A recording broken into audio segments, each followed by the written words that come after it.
This episode of the Troxel Podcast is made possible with support from ArchIT. Are you tired of standard IT services that miss the mark? Choose ArchIT for specialized, proactive IT management, BIM support, and robust data security tailored for architects. Whether you're a team of 10 or a growing firm of 50 plus, ArchIT understands the architecture industry and will empower your unique creative vision to enable you to do your best work. Embrace a technology team that enhances, not hinders, your design process. Visit getarchit.com for your free IT assessment and start transforming your firm and your tech experience today. That's getarchit.com. Welcome to the Troxel Podcast. I'm Evan Troxel. In this episode, I welcome Matthew Krissel. Matt is a fellow of the American Institute of Architects and a principal at Perkins&Will, which is a global interdisciplinary architecture and design firm. Of course, you already knew that. In 2023, Matthew co-founded the Built Environment Futures Council, a diverse multidisciplinary group that advances design, technology, and artificial intelligence in architecture and construction with actionable leadership and insight. He also founded and directs Creative Lab 3, an innovative research and design platform focusing on architecture, writing, and photography to catalyze and shape ideas and research that inspires change to transform our collective future. Before joining Perkins&Will, Matthew was a partner at KieranTimberlake in Philadelphia, and his design work over nearly 20 years at KT helped shape the firm's most significant and impactful projects, including iconic institution-defining architecture and small homes with big ideas. He regularly shares his work, methods, and ideas, speaking and publishing nationally and internationally on architecture, design, and the intersection of technology and the built environment. As an adjunct faculty member at Carnegie Mellon School of Architecture, he is invested in developing the next generation of design leaders. Today, we talk about his extensive 25-year journey in the architectural field, including his history at KieranTimberlake and now at Perkins&Will, his new design leadership course at Carnegie Mellon, in which his students design new business models for architectural practice, integrating AI in architectural education, creative friction, group dynamics, the power of questions, the role of safe spaces for creativity, the impact of organizational structure on creativity, reimagining digital practice in architecture, the importance of presentation skills, encouraging entrepreneurship in architectural education, reimagining workflows with AI, and the impact of AI on architectural education and practice. As always, I would appreciate your help in giving this podcast a boost in the vast media landscape by subscribing wherever you listen. And if you'd like to receive an email when new episodes are published with all of the links and other information from the episodes as they come out, sign up at trxl.co. This was a great conversation with Matt, and I hope you'll not only find value in it for yourself, but that you'll help add value to the profession by sharing it with your network. And now, without further ado, I bring you my conversation with Matthew Krissel.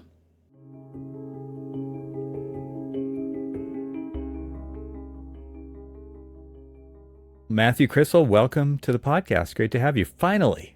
Yeah. Thank you, Evan. Great to be here. I know we bumped into each other at the convention. Right. And it was one of those moments where I've been a long time listener of the podcasts, and you just kind of came alive in front of me. We had a chance to chat in person. It was wonderful to get to finally talk to you and chat a little bit about some of the things on your mind and what you're up to. Yeah, and before you make this about me, I want to make it about you. So the idea of this podcast is really around, or the topic is really around this course that you're teaching at Carnegie Mellon University in the School of Architecture, which I think is in the Department of Fine Arts. Is that what it is? Yeah. Okay. And you have a lot of other things going on in your life as well. So before we get to that topic, maybe you can just give us a bit of, let's just call it recent past, your history here, your trajectory of what you've been working on. I mean, I think we've probably known of each other for a decade or something, maybe even longer, but online only until we saw each other in DC at the AIA conference. But give everybody who's listening an idea of who you are and what you've been up to. So I have been in practice for a little over 25 years. My story began in architecture really at the University of Buffalo, where I went for college, 4-year degree program. I moved to New York City 1997, incredible time to be in New York, incredible time. The economy was booming. I joined Skid Rowings and Merrill. I jumped on a bus with 2 duffel bags, moved to New York City, didn't know anybody, threw myself into the work. I was there for about 1.5 years and then transitioned to Cohn Pedersen Fox. I was there for about 4 years.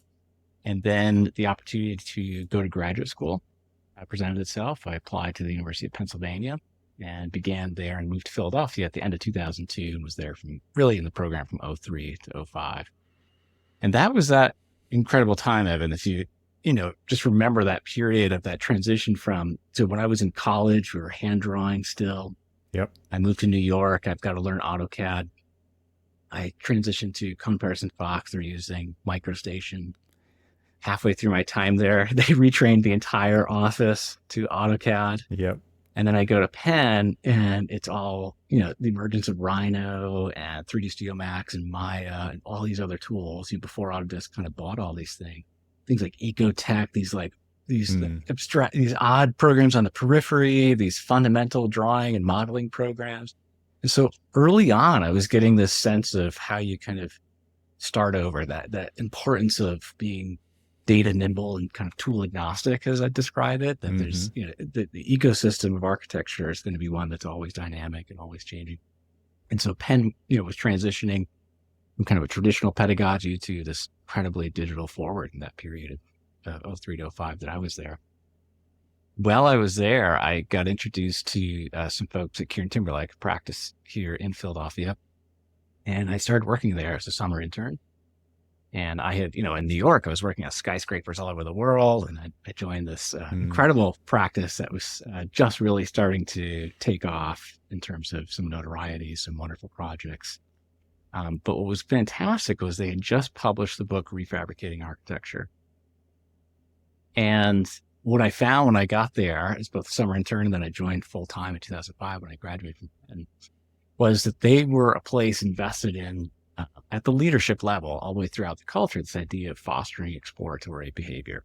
And so it was a little bit of reading that book and seeing it come to life in the sense of integration of research, of computation, tools, technology, and the value of looking outside of architecture. So through the book, it looks at the shipbuilding industry, the car building. How can we look at other people to see how might we think differently about fabrication is one way, or the way we draw, the way we organize ourselves. So that started to plant another seed. So 1 is starting to become more nimble, 2 starting to look around outside architecture. And so when I show up there coming out of Penn, I was one of the few people who could model, render at the speed of design, as I like to describe. I could actually change the workflows and how we were working and thinking, not just as a production tool, but as a design tool. And so there's this wonderful opportunity and confluence of starting to see what it means to integrate technology and research into every design project throughout. And of course, James and Steve, the founders, James Timberlake, Steve Kieran, the founders, recognized my propensity for an interest in technology and computation and research. I was involved in the research group. I was involved in all the competitions. I was at the kind of forefront of a lot of the really interesting, speculative, sometimes proactive work that was going on in the practice. And so that was the first key thing within my kind of 20 years that I was at KieranTimberlake, was that kind of leadership investment, and that shapes and drives the culture, of course, of that interest in kind of exploratory behavior in integrating research and technology through everything we do. The second big milestone, as I kind of reflect on my time there and how much that's shaped my point of view, was in 2008, they hired Billy Faircloth to be the research director. And she came in and just completely, so I was part of the research group. It was a little bit of a Wild West. We were jumping on all kinds of interesting things. It was extremely exciting and fun and a dynamic place to be. She came in and just brought a clear vision, intentionality, new energy and focus and accountability to a way that research could shape practice in a fundamentally different way than really ever seen before. And so she brought this concept of transdisciplinary design and started to set a course of how to hire and aggregate talent with all these different backgrounds to create a core group of people that then, as she and I began to work together, I think we'd start to figure out ways to deploy all these different skill sets on different teams. So whether it's computational backgrounds, ecology backgrounds, creative writing backgrounds, and you're putting them into design teams that normally would just be full of architects. And then you'd have your kind of usual kind of consultant collaborations. So that was the kind of a second key thing as Billy came, and we really reorganized the fundamental trajectory of what it means to be, a research integrated practice where there weren't that many models in architecture, really. Right. It's more common now, but at the time it was certainly at the forefront. And how much that changed and started to create a different sense of agency in practice, in what you could do and what you could accomplish. And then really, again, focusing in on how you think of the way we organize ourselves as a design. To do great work, we have to design the relationship to each other as much as we design the things around us. So that was a second kind of pivotal thing that really started to shape a point of view and an interest in this thinking of organization and the people we surround ourselves with, and how critical it is to have that kind of diversity and multidimensional thinking. The third one was this opportunity that was presented to me. So coming out of the Great Recession, the firm starting to build up. As I mentioned, when I started there, 2005, it was about 30 people. At its peak, it got up to about 130 people. When I left in April of 23, it was around 100 people. This time, coming out of the Great Recession, we're starting to build up. We won the U.S. Embassy competition that I was working on. This work was starting to come in. We're building the firm back up. And James Timberlake pulled me aside and challenged me to kind of reimagine digital design at KT. What might this be? They'd always been at the forefront of this through the challenges of the economy and everyone trying to keep the firm together and running. You start to, those kind of initiatives can drift, and the investments in those can start to drift. And here was a chance to refocus, reinvest, really reimagine. And he gave me complete flexibility to come up with something, see what we can come up with. And so I sat back, and this is one of those first chances I had, a chance to kind of rethink an entire structure of a firm. And what were some of my observations? What might we do differently? And one of the observations, there's a lot of people like to write things down, create plans, strategic plans. And so the way I phrased it back was, how about instead of a plan, we just build a platform? We need something that's less about writing things down that you can never keep up to date. We need to just start putting people in conversations with each other. And if we want to move ideas effectively through an organization, we got to be faster, more fluid, more organic discourse. And so I pitched this idea of, we had a research group, communications group, and architectural teams about creating a new digital design platform, and involved these kind of three key components, which was the visioning group, which brought together people from communications, graphic designers, architects, different diversity of age and experience, and research group members. There were times where, to have strategic conversations once a month, there were times I'd bring in a summer intern, who's there for a couple of months, have a strategic conversation, anything you could grab onto to get a different perspective, a different idea, pulse of what's going on outside the organization as much as what people are seeing inside. Nice. I had a chance to start to set up these kind of monthly strategic conversations. And then the second tier to that was, we established these unique task teams. And one thing we learned was, you really need to be, for digital design, you have to be addressing day-to-day needs. There's so many day-to-day needs in an organization. Right. But at the same time, you also have to be thinking far out into the future. You can't just be so focused in on putting out fires all the time. Right. So we created this range of taskings that eventually consolidated over time. But in the beginning, there were so many conversations that people wanted to have. And on the far end of the spectrum, Billy and I co-created this group we call Near Future Practices. And this set up a bi-weekly conversation where, again, all the different disciplines firm would come together and have a conversation about what you're seeing out in the industry. What are you seeing outside of the industry? What are some of the great ideas you're seeing in projects that are just getting crushed under the weight of deadlines and all the kind of, value engineering exercises? A space to pull things out of project-based exploration and get it into another space that could have a different timeline to it. We could nurture it differently. We could talk about it differently. And because the firm had always built in a way for some proactive work, we had an opportunity to then actually engage and develop out ideas, just at least to get a little further. And it is amazing how many things spun out of that that the firm was involved in, and just how that then feeds back into the firm and practice throughout different projects. the third component of that was, again, to get the entire firm conversation going. This was creating more robust knowledge communities, which again sounds really common now, but back in 2012, 2013 just wasn't happening as much. And this was monthly conversations. The whole office got together at 1:00 on Fridays, everybody. And again, if the leaders show up in the room and engage in discourse and conversation, and it gave a chance to really create a forum of really robust design discourse and debate, and demonstrate tools and workflows, demonstrate something on a project. We started to refine that into themes. But basically, all those parts working together began to redefine just how ideas and knowledge flowed through the practice. And so that was those are kind of three things that when I really think about those 20 years that I was at KieranTimberlake, it's pretty crucial to starting to set up this mindset and this way to kind of work and operate. So in April of 23, I decided to leave KieranTimberlake, and I was made a partner in the firm in 2015. And I've been working on remarkable projects. I was getting involved in all these initiatives, from digital design to the research group to hiring and leadership opportunities on various projects. But I found, Evan, I know you've talked about this too at times, it's a little bit of this kind of restlessness starts to settle in. And as amazing as it was, and I'd reached the pinnacle of the profession in many ways, it was also, I'm getting very comfortable. Yeah.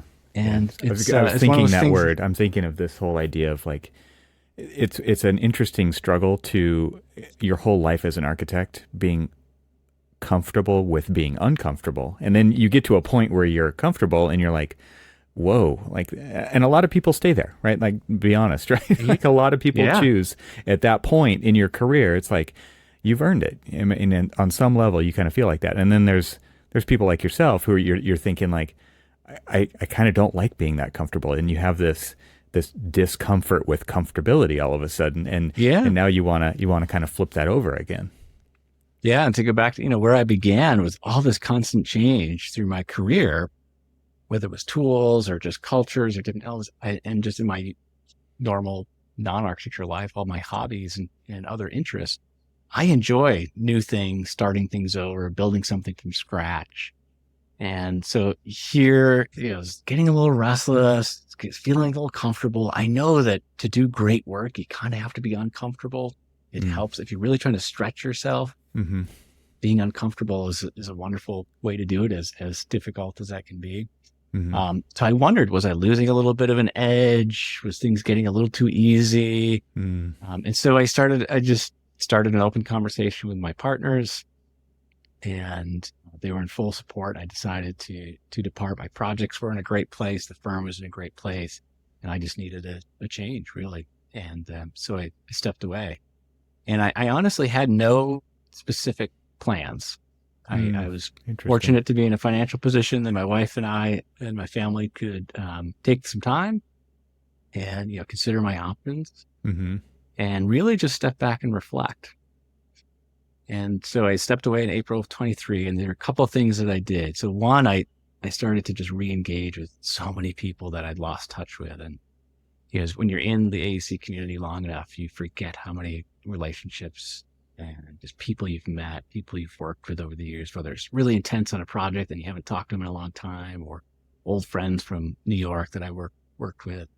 So I started to reconnect with people, talk to people who started their own practice, listen to their origin stories, see how they were doing it.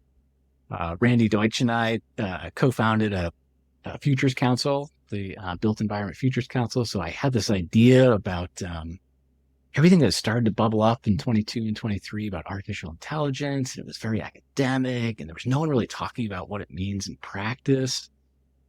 And my natural inclination at my point in my career is, when I see something, I just want to get some people together and let's talk about it and see if we can make it better. We take a crack at it. Can we do something? Can we engage somehow? So my instinct is to build a group. And so we, in this period of where I after I left KT, Randy and I started a conversation about building this national diverse transdisciplinary group of design and construction leaders.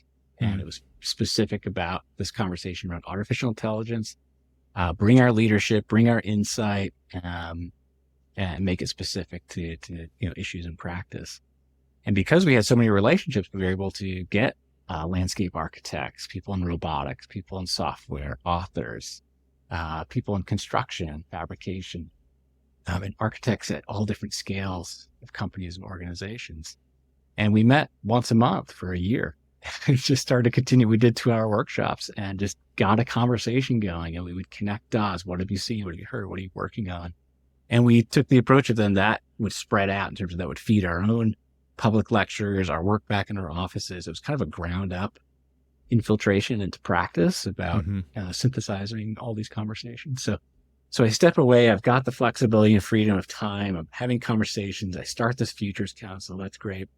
The other thing I did is one of the folks I called was Omar Khan at Carnegie Mellon. And this is where this kind of feeds into this course. He and I met back. He was at the University of Buffalo before. I gave him a talk up there. He'd run these wonderful ceramic workshops with Boston Valley, bringing outside partners in with the school. I have a really nice relationship. And so one of the things I did was I pitched a few ideas, and it gets back to this opportunity I had that as I was reflecting on what I've accomplished, where I've been, the kind of work I've done, is a chance to say, I've got a lot to give back to. And in this moment of pause and reflection, I should figure out a way to get back to, teaching and really sharing what I've learned. And was that instigated by you, or was that prompted by him, or how did who knocked first? I called him. He had seen the news that I had left and was curious of what I was up to.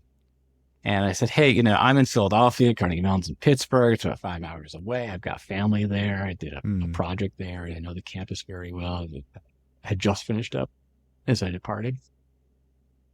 And so I said, hey, look, I'm interested. I've got a couple of ideas. Can we have a conversation? I want to see if this gets any traction. And so I pitched this idea of this course, this idea of creating cultures of innovation and design leadership and agency. And with the intent that it was this conversation around something that was not trying to, within the professional practice realm, which has so many things they have to do for their accreditation and top areas, there was a whole bunch of reality of practice that just doesn't fit into those boxes you have to tick that a typical professional practice course has to land. So I pitched it as this idea of a seminar, something that would bring unique guest speakers and find sources of reading and listening, and really kind of reposition a conversation about putting people intentionally at intersections, putting people at crossroads to look outside architecture for inspirational models of working.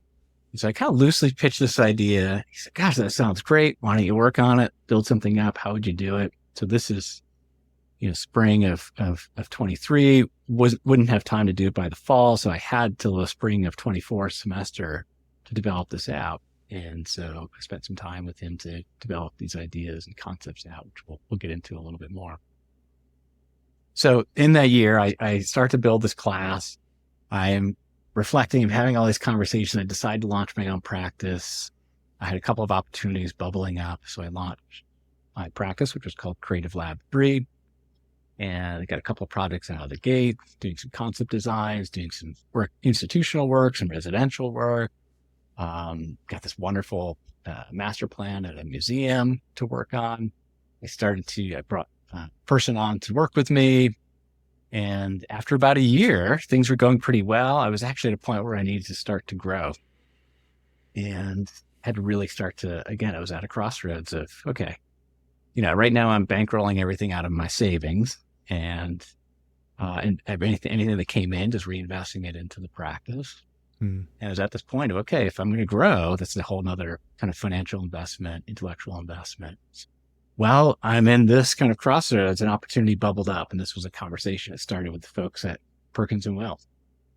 So I had a conversation with the managing director from the New York office about this opportunity they had just the beginnings of a Philadelphia studio.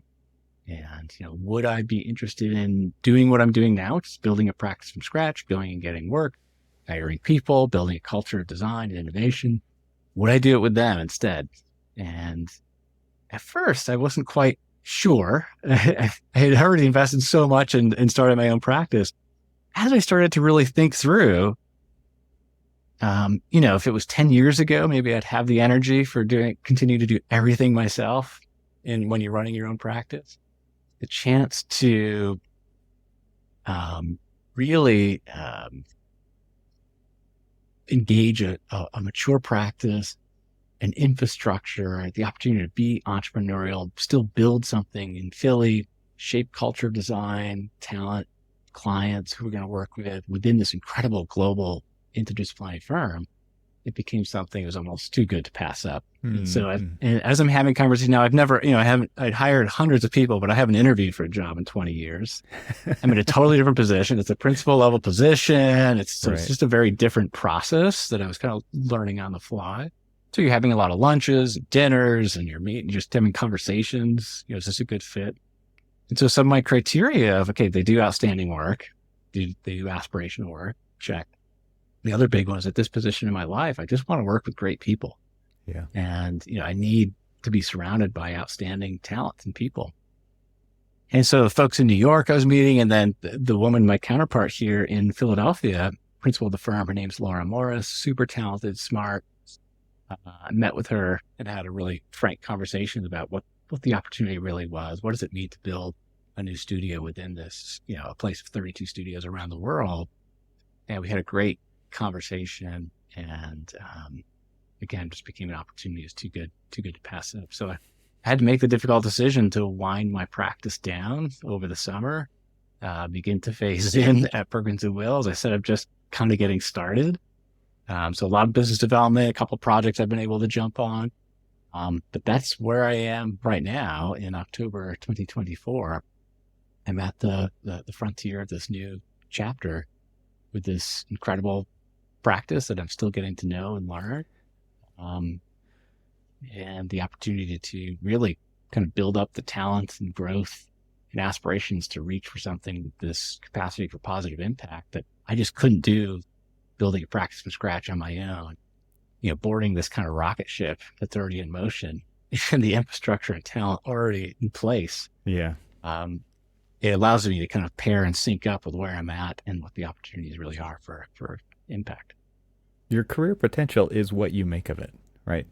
Like, this is one of those things where it just kind of illustrates that it's like, what can you do for your country kind of a thing, right? Ask not what your country can do for you. Like, what can architecture do for you, or what can you do for architecture? And it seems to me like if you have the motivation and the will, like, there's so many ways that you can make an impact in architecture, right? And I think we'll talk more about your course and what you're trying to do with that, but it really seems like this is a great example of that. And I imagine that this also makes for some great storytelling with your students that you have in the course, right? Because you've lived this.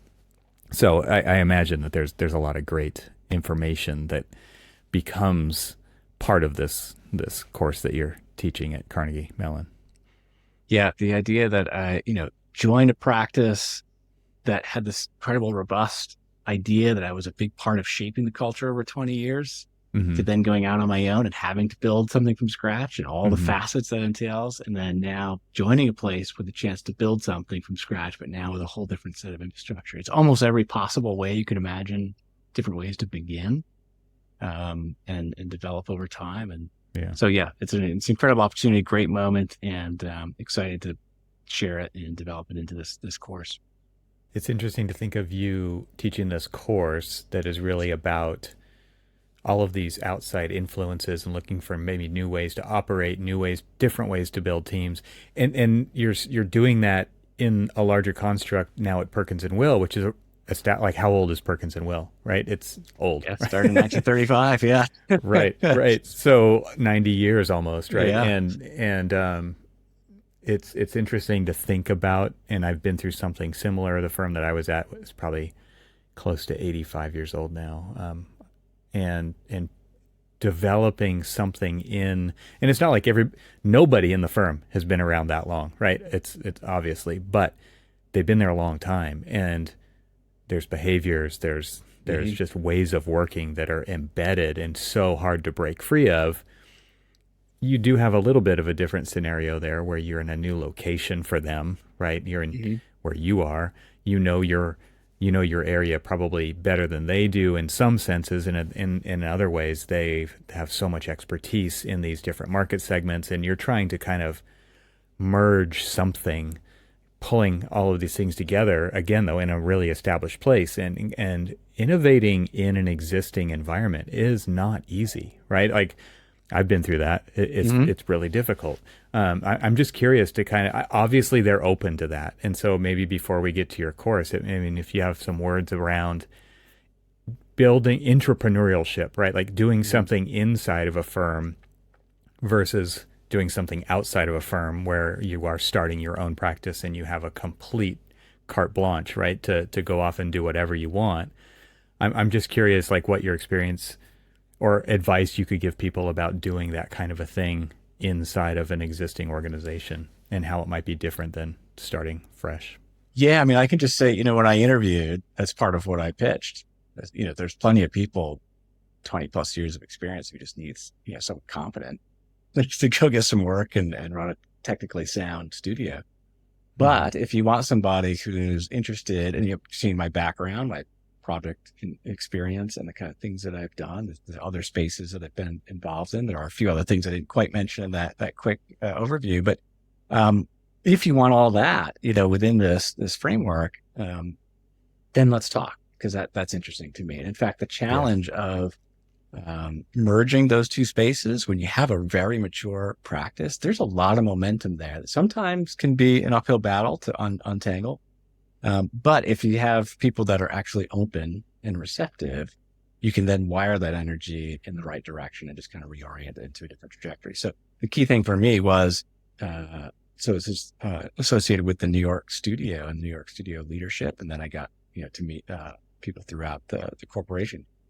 But those early conversations were all around, there's fresh leadership throughout the organization. There is a desire for fresh ideas, for what it means when you bring new people into a place, to intentionally agitate, to stir a little bit of a different direction. And, what I was bringing was mutually beneficial. I was bringing, a totally different perspective and a way of working and a way of thinking. I'm still just getting started, so we'll see. I haven't hit a lot of resistance and roadblocks. Actually, what I found is if you have really great ideas and you've demonstrated it, you've got a track record for it, people are open to it. At least as where we are now, it's been, well received and exciting for the kind of folks that have been able to meet. But it is different. It's a place that is, very market sector and practice based. I'm a generalist. And so one of the ways I framed it was, we've got all these folks in the Northeast. Well, Philly can be this generalist practice that then actually fits in as a great collaborator with all the other studios by virtue of being, organized around horizontal thinking and some vertical thinking.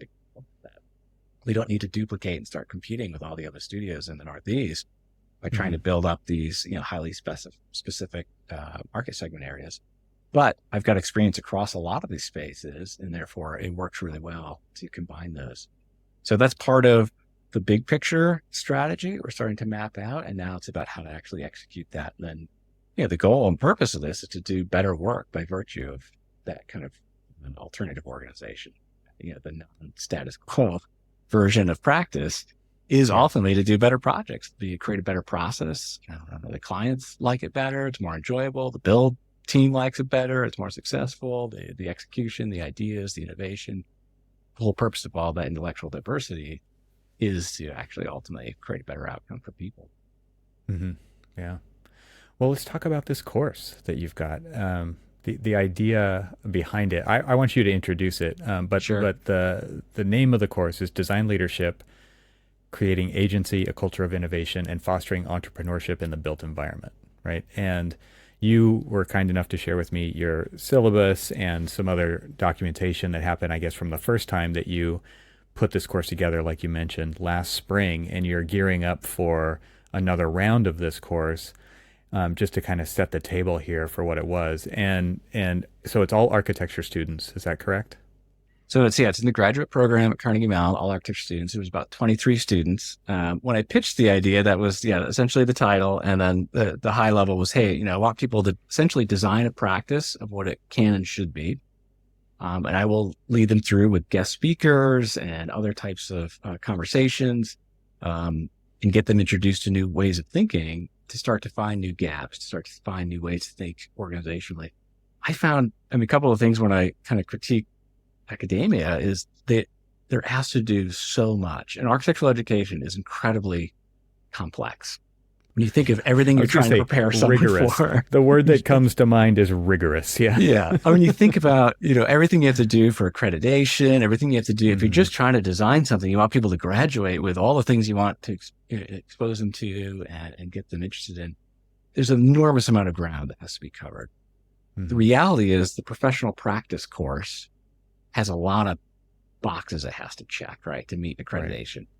Right. So, and those are all important and real things that you need to at least have a sensibility around, from contractual issues to zoning to just all the kind of elements that are fundamental to a professional practice course. What I pitched was, okay, there's another part of professional practice that probably doesn't have boxes to check as part of the NCARD accreditation of the program, but are actually vital. And so there's an awful lot of gaining of knowledge. There's an awful lot of kind of implementation in an architecture program, but there's not a lot of people talking about how you organize. And organization, when you think about cultures of innovation, is that third stool element of great ideas and I can execute. You have to actually know how to organize people, get people in the right place, get the right people working on things. So I wanted to develop something that would get people to think about that truly as an act of design, not as, again, just a kind of a subset of their circumstance or an outcome of a circumstance of which they feel they have no control over. I got this team, or I joined this firm, it was the only job offer I got, whatever it was. It's just the kind of flipping that around to see that as something you have agency over, and to organize that in a different way, to think about, how we think it. So the opportunity here was to say, okay, at the scale of practice, if you were to design a practice, how would you do it? Because students certainly have a lot of opinions about the profession.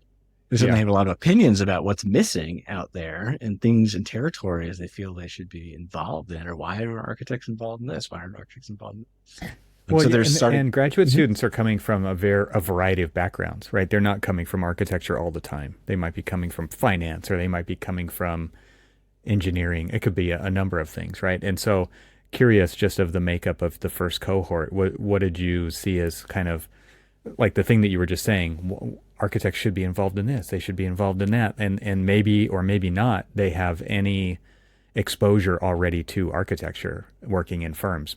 I don't know where these students are in their curriculum, but have they had any experience? Have they already identified some gaps that exist in practice, or are they coming at this with fresh eyes? Some are pretty fresh eyes. There were a handful that just went straight through undergraduate to graduate. Maybe they've done some summer internships. There were a number that had worked for 3 or 4 years, so had a little more exposure, worked on a project, maybe got something built even. And certainly some had different backgrounds than architecture. And so that already is like the first great mixing chamber, right? The fact that you already start with something that's evidencing where we're trying to go, which is, great work doesn't come when everybody's the same, right? It's coming from us and being able to leverage our differences. So that's an important part of the initial starting point, was that, yes, we already had something to kind of work with. And it's funny, so there's a couple of things I initiated as part of this, which is, I remember being in graduate school and I hated any time, it was a group project.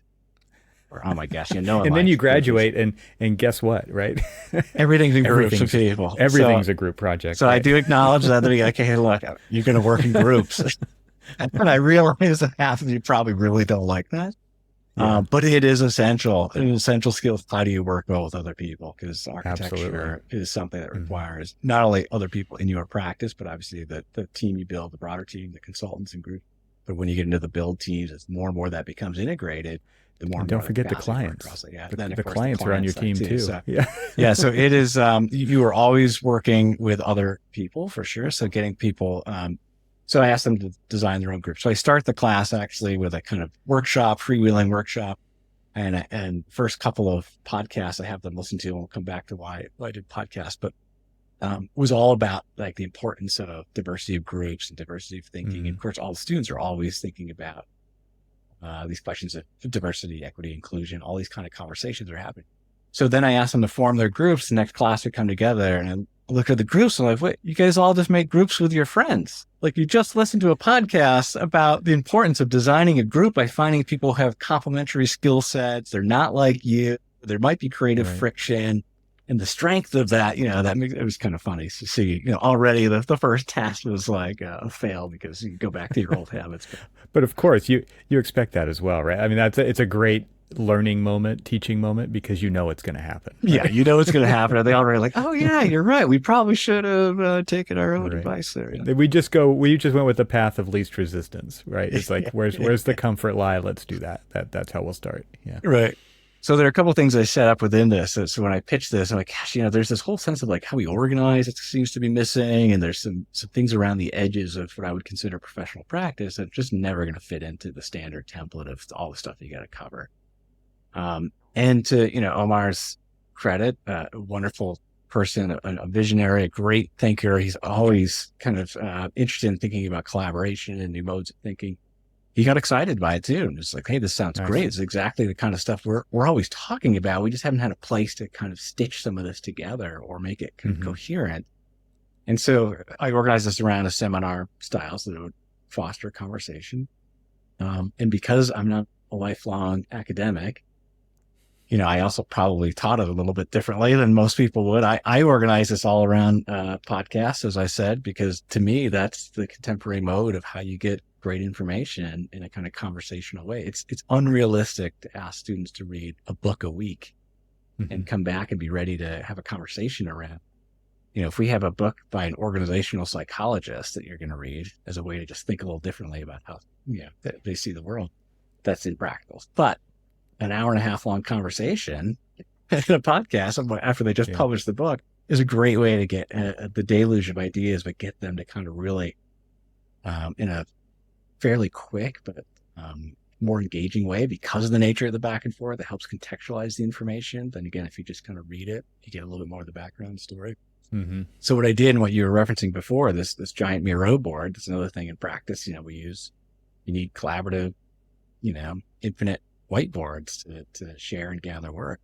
I organized this around this idea of this being one giant kind of class diary of ideas and observations. And so I would issue a couple of podcasts a week. There were occasional chapters out of it because there wasn't anything you could listen to that they had to read. For the most part, it was listening. But the thing I did with that, Evan, was the other key thing I've learned as an architect this time that I just don't think is taught, or it's kind of hard to teach. So maybe you have to do it through something like this. A couple of things as an architect is you have to be able to frame a great question, build a culture of how you ask questions as an act of design. And you have to be able to make observations and be insightful on your feet, because you're walking a site with a client. You are, everyone in the room looks at the architect and say something smart, when you're like looking at something and no one knows what to do, or you're at an interview trying to get work, or you're, just kind of the nature of how business development work. So what I thought was, gosh, how do you listen to these things? And every week we're going to have this giant Miro board where you have to formulate, 1 to 2 questions and 1 to 2 observations. And it's got to fit on the little Miro sticky. So it can't be long. You have to be succinct. And you're going to see you can see everyone else's questions. and that's why I tried to show you a couple snapshots just so you got a feel. But one, you see how incredible this idea and conversational board becomes as a collection of thoughts and observations and questions. But two, because they'd see each other, they also force them to also think about other facets of what they just listened to, so they're not all asking the same questions. And through that repetition, I hope they got, they ultimately became better at asking questions. I think they did. And just being more insightful. How do you just take something, listen to it, distill it down to 2 or 3 key themes that were most compelling to you. And you had to write it in a way that became generative so that we could then talk. So then the conversation, I would use that board. I'd put a few dots on some of the interesting ones, and we would start the conversation in the seminar the next week about, what they basically produced to frame the conversation. Yeah, just the act of practicing asking open-ended questions is a huge skill for anybody in that position to actually have. If it's a great role play to do in a small team when you're prepping for an interview, for example, is to number one, just ask questions that like try to figure out what questions the clients are going to ask you. I think every firm probably does this, right? They go through what objections are the clients going to have with this presentation? What could they ask us so that we can pre-address it internally so that if they actually ask it, we have an answer, right? But even reversing that so you become the question asker, but learning how to ask open-ended questions to get more insightful, just more context to work with as the designer is huge, right? I mean, it's one of those skills that most people aren't even aware that the questions that they're asking are yes, no, green, blue. Like, what's the answer? I'm not just looking for the answer. I'm looking for the next sentence in this conversation. I'm not looking for the answer. I'm actually looking for where this could go, not knowing where it could go. And that's where these open-ended questions really come in handy, right? Because if you don't know what to say, ask a question and get the other person to do the talking. They're happy to usually, right? Yeah. That everybody loves to talk about themselves. And as an architect, that's exactly what you want them to do, is talk about themselves, talk about their issues, their challenges, their problems, what are they endeavoring for? What's not on your website? Like there's so many ways to kind of engage people in a conversation like this course that you're talking about, and coming up with new ideas. I imagine that can really only happen through the conversations it's not just through my observations of what I heard in a podcast. It's the actual conversation. It's the actual unfolding with those people in the cohort, having that conversation together, and one idea sparks another. I mean, it actually, now come to think of it, like in the Adam Grant video that you link to in your syllabus, where it's like a TED Talk podcast, and he's talking about with the creators of The Daily Show, and they talk about this idea of, but they call it burstiness. I've never heard that term, right? But this idea of, it's kind of like the ideas just start popping out. And so when you're talking about organizational structure and who should be on the team and creating a space where creativity and innovation can happen, you really need to foster the ideas of, I think Adam calls it psychological safety. I've always just called it a safe place, right? But psychological safety is a great way to really hone in on it, because you are more likely to put forth possibly absurd ideas, knowing that like it's just for the sake of like this brainstorming session, and it's not going to get shot down. It's not going to get stomped on immediately. But having these conversations in an educational environment, the academic environment that you're talking about, I can imagine led to a bunch of things that people didn't write down through the conversation. And it's all about kind of this open-ended conversation continuing and snowballing as it goes to really create a creative and useful conversation to spark insight and new ideas. Yeah, and that's, the essential thing is, how do you make it generative and action-oriented? Because that's exactly right. When you're doing programming, you're meeting with a client, you're trying to understand. Again, if you're doing service-oriented stuff and you're just building your first draft, you probably just take whatever they say and you just go do it, right? But if we're talking about doing transformational architecture, we're talking about actually making significant impact. You have to dig beyond what people initially say. So even in the initial conversation, and you're learning about how they use a place, or you're touring an existing space that they're using, a couple of things I've learned. One, people will tell you one thing, but they'll differently. A lot of times in these programming conferences, people will describe kind of how they think they work, or even sometimes how they imagine or where they're trying to go. But it's not necessarily how they actually are. So you have to always complement it with kind of observational, where you have to like actually go and go show me your desk. Let me go see your storage. Let me see what's going on. How do you actually do this? And you start to read between the lines, and you're starting to fill in the conversation through the observational side. But it's an essential part of digging deeper. And so starting to get them comfortable with not only debating design together and design discourse, creating that creative friction, but how to just use, question asking as a fundamental infrastructure for doing great work. And, there's a simple thing like the, IDEO's tool, which is always, you start everything with the how might we, and it gets people already shifting their thinking into a future action oriented way. How might we do this? How might we, and it changes the nature of what you can get out of, the environment that you need, the people you need, your understanding of place. And that incredibly starts to spark things. There's like two things that I see consistently crush innovation. There's definitely a lot more, but two of the most common ones are, you didn't ask the right question, right? And people converge too quickly. And those two things tend to crush innovation. And Mm-hmm. in architecture, so if you're not asking the right question, of course, you can continue to do things that you're just going in the wrong direction. And the other component is, so architecture tends to be fairly lean on the margins. So your innovation and your exploration tends to happen through projects. Now, a lot of places can have incubators or separate research groups and spaces that can explore outside of projects, although I think they all should. It's a worthy investment. But when you're only using your projects for that, they also get crushed because it's the timelines, the pressures, the reality of a project. You just can't get to all these things and do high quality design and technically competent work and be trying some new tools and be trying a new material and be prototyping something over here and be trying to convince them to try, something that's never been done before.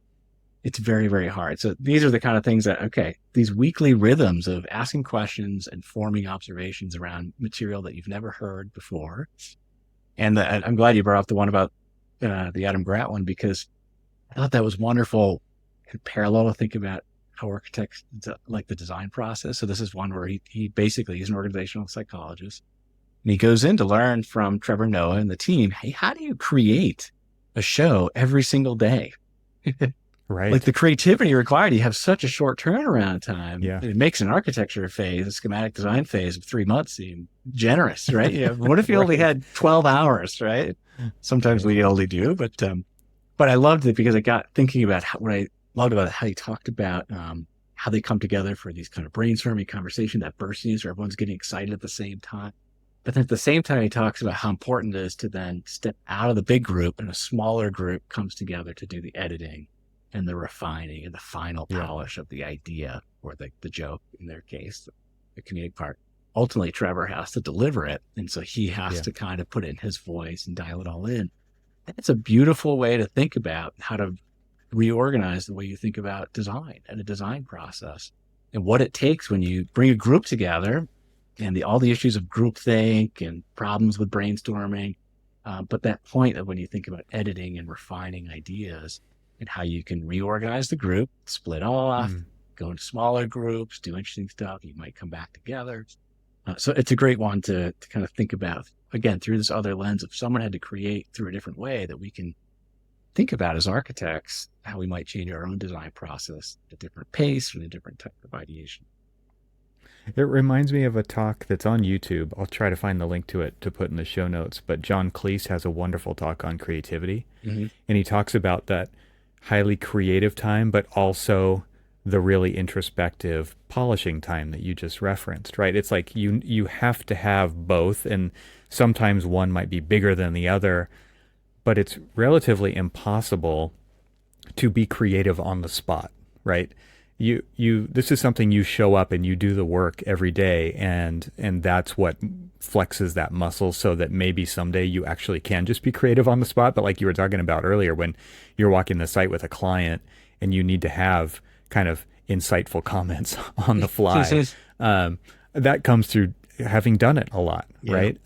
But this idea of actually kind of identifying creative time and putting in the work, I think a lot of times that was with their group, when they were making Monty Python and coming, it's very much kind of probably like a Daily Show writer's room kind of a thing, right? Where it's everybody's just throwing out absurd ideas, right?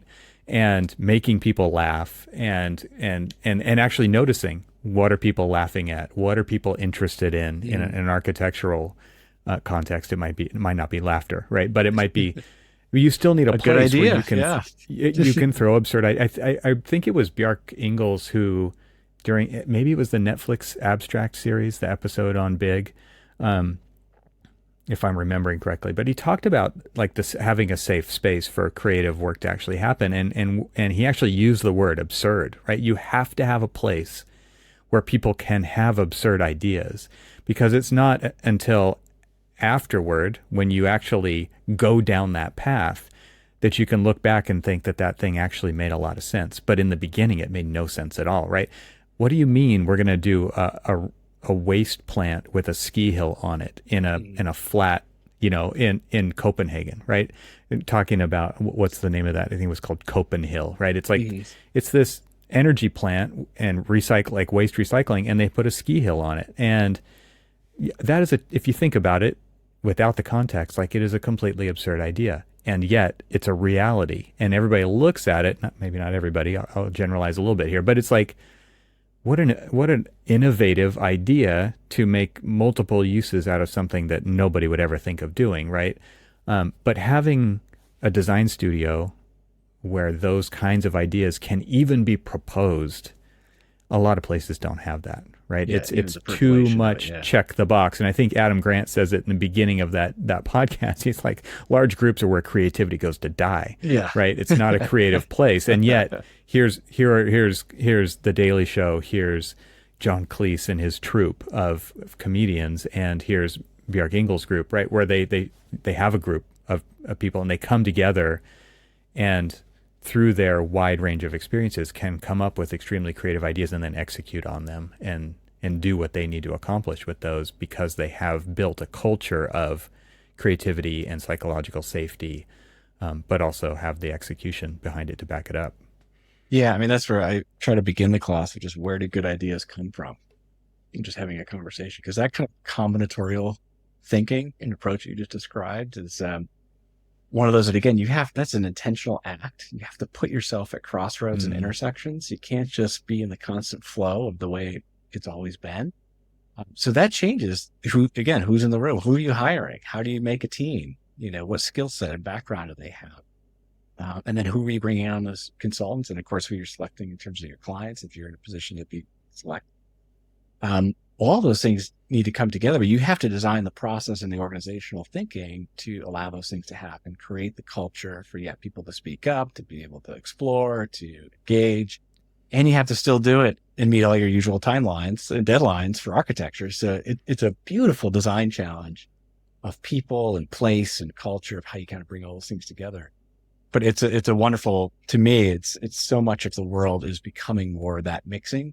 We want spaces that do more than one thing. We need spaces to do more than one thing, whether it's through the lens of sustainability and adaptive reuse and resilience. We can't have things that just do one thing anymore. I mean, some things have to be very specialized spaces, but most things, we want that kind of adaptability, that transformation. It can do a couple of things or has value beyond its initial purpose.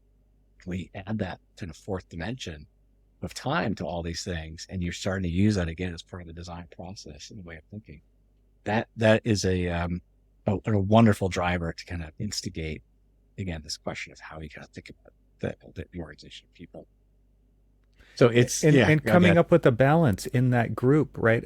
Because I think it's something that I think they addressed in that video again, but this has come up many other times, right? If you have an overbearing or an extremely talkative person, maybe they're a leader in that room.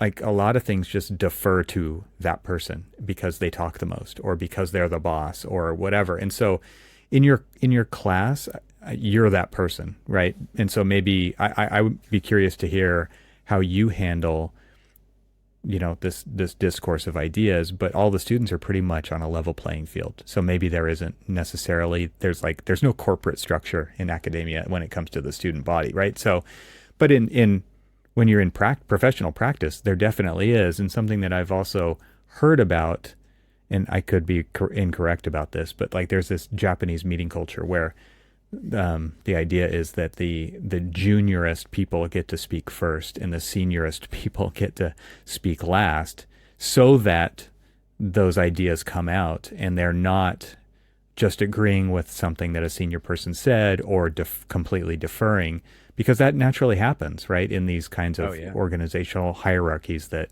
people are in, and then they just don't say anything at all, or they just nod their head and agree, even if they think it's a terrible idea, because politically that's the right thing to do, Yeah. And that's the designing your culture. And sometimes you can influence this. So if you're, again, meeting with a client and or a user group and you're trying to manage a stakeholder engagement with all these different personalities, you can set up the exercises of engagement to allow that kind of free flowing things, so you don't get through either anonymity or through other sorts of kind of games and interactions that you can design to get to break down those barriers.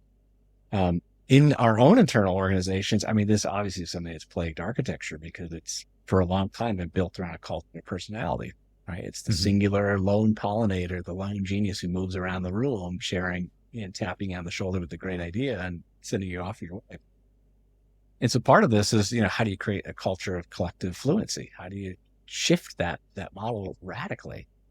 And these are a number of things that I got to experiment with at KieranTimberlake when I was there. And as I was moving through the organization, I had this wonderful opportunity to just reimagine the entire digital practice coming out of the Great Recession.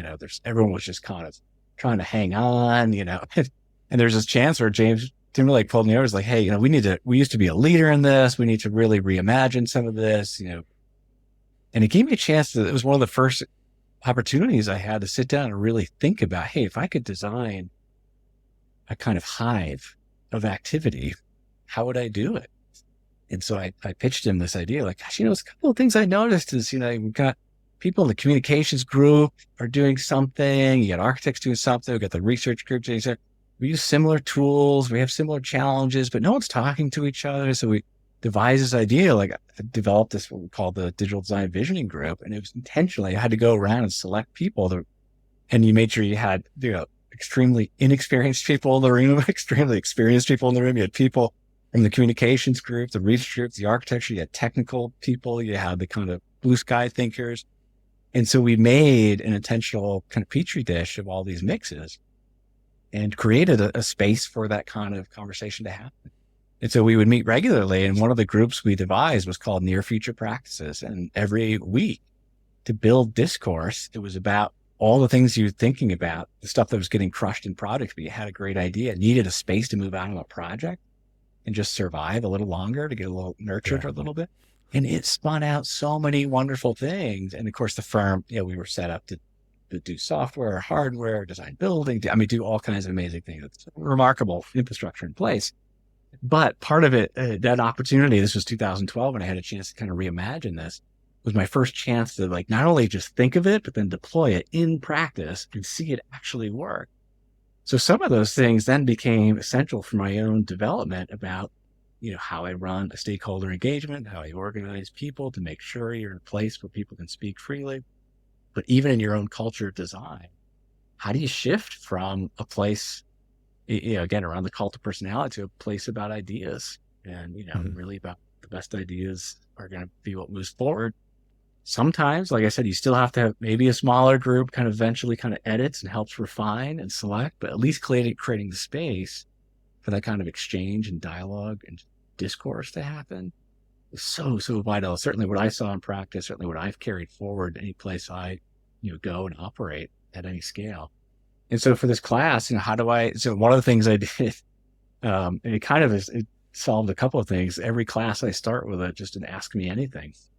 And what I realized, one, it helps diffuse the any kind of sense of hierarchy in the space to some degree, in terms of just like, hey, I'll talk about anything you want to talk about in a kind of relaxed, calm way. But it also gave them a chance. Again, I had this opportunity for everything that I have done. I had a chance to share in ways that they just don't have the platform for that kind of communication. So I would get questions about writing cover letters, because I did all this hiring. Like, how do you write a great cover letter? What are you looking for when you open an application? To negotiating salaries, to when you present complex environmental information to a client group that doesn't understand, how have you been successful in driving these unique innovations? And we talk about visualization and presentation skills and things like that. So it was a chance to kind of just diffuse a little bit and then ease into it. And for me, maybe it's my personality, but I try to just stay as conversational as I can. I'm not there to lecture. I really am just hosting a conversation. And if you treat it more as a fireside chat, we're all sitting around camping, it's a different kind of conversation and unity, as opposed to me standing up. I'm the expert. I'm going to lecture to you all.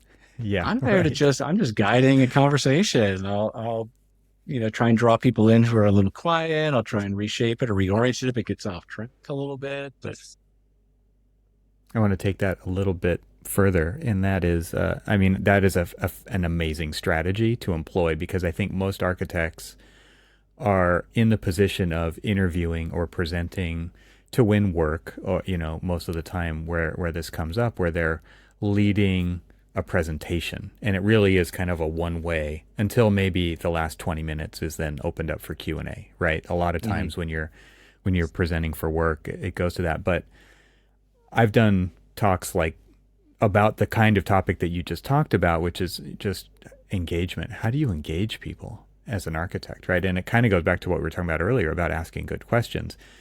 But the key is engagement, and that is how do you get whoever you're talking to be engaged in what we're talking about today. And starting your course off with an Ask Me Anything is a great way to just immediately make this a conversation, right? It's not just me delivering on a topic today.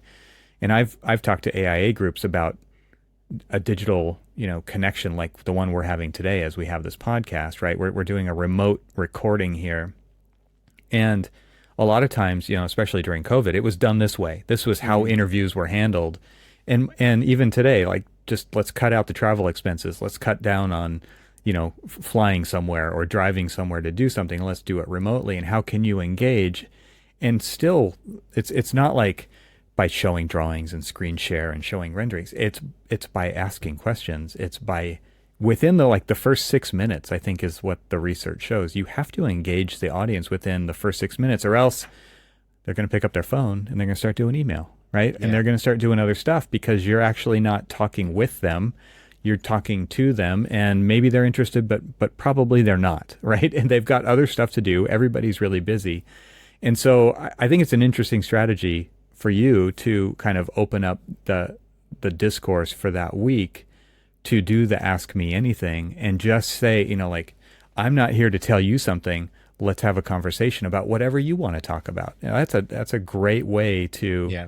Because if it's them driving it, they're invested, right? And they're going to actually get more out of it because they might have a little bit of a different angle than you're proposing for that day, right? So I'm really interested to hear how long did that Ask Me Anything go on for? Like, did you have to stop it? Did you have to cut it off because it just kept going, or was it? Or was it as long as if we want to spend the whole 2 hours, that's cool. Fine with me. If it's only 15 minutes and we get on to the mirror board and the conversation from the assignment, that's fine. The other thing I will say that I think really resonated, and again, I'm in a privileged position to be able to do this because of the projects I've done, but also the opportunity that because I happened to design and built a building on Carnegie Mellon's campus and had just opened. I also use that as a way to, everything we talked about each week, I tried to bring something from practice to just evidence this is why this is important. This is how it has real impact. So I guess the first class, the way I kick this off is I do an interactive workshop. So this is how I would design a stakeholder engagement. I'm here to learn about you. You're here to learn about me. And so I ask questions like, give me 3 words that define your principles of who you are and drive your actions, right? You got 5 minutes. They have little Post-its and they get up on a wall. We talk about them. Then I tell them the 3 words I did. These are how I, define myself. And then we go through, 3 or 4 questions like that. And I share my own version when I ran it essentially by myself to test the questions. But I already start to open up and try to connect through some of that. But the next week when we came back, I do a short lecture on, I'm going to show you. So for this Carnegie Mellon project, I'm going to show you the process we did in terms of some of the interview, how we won the job, some of the insight we brought. So they got a sense of the slide deck of, how you kind of present and think when you just have kind of an RFP environment. But then I showed them the engagement we developed with faculty, students, builders, and the kind of users.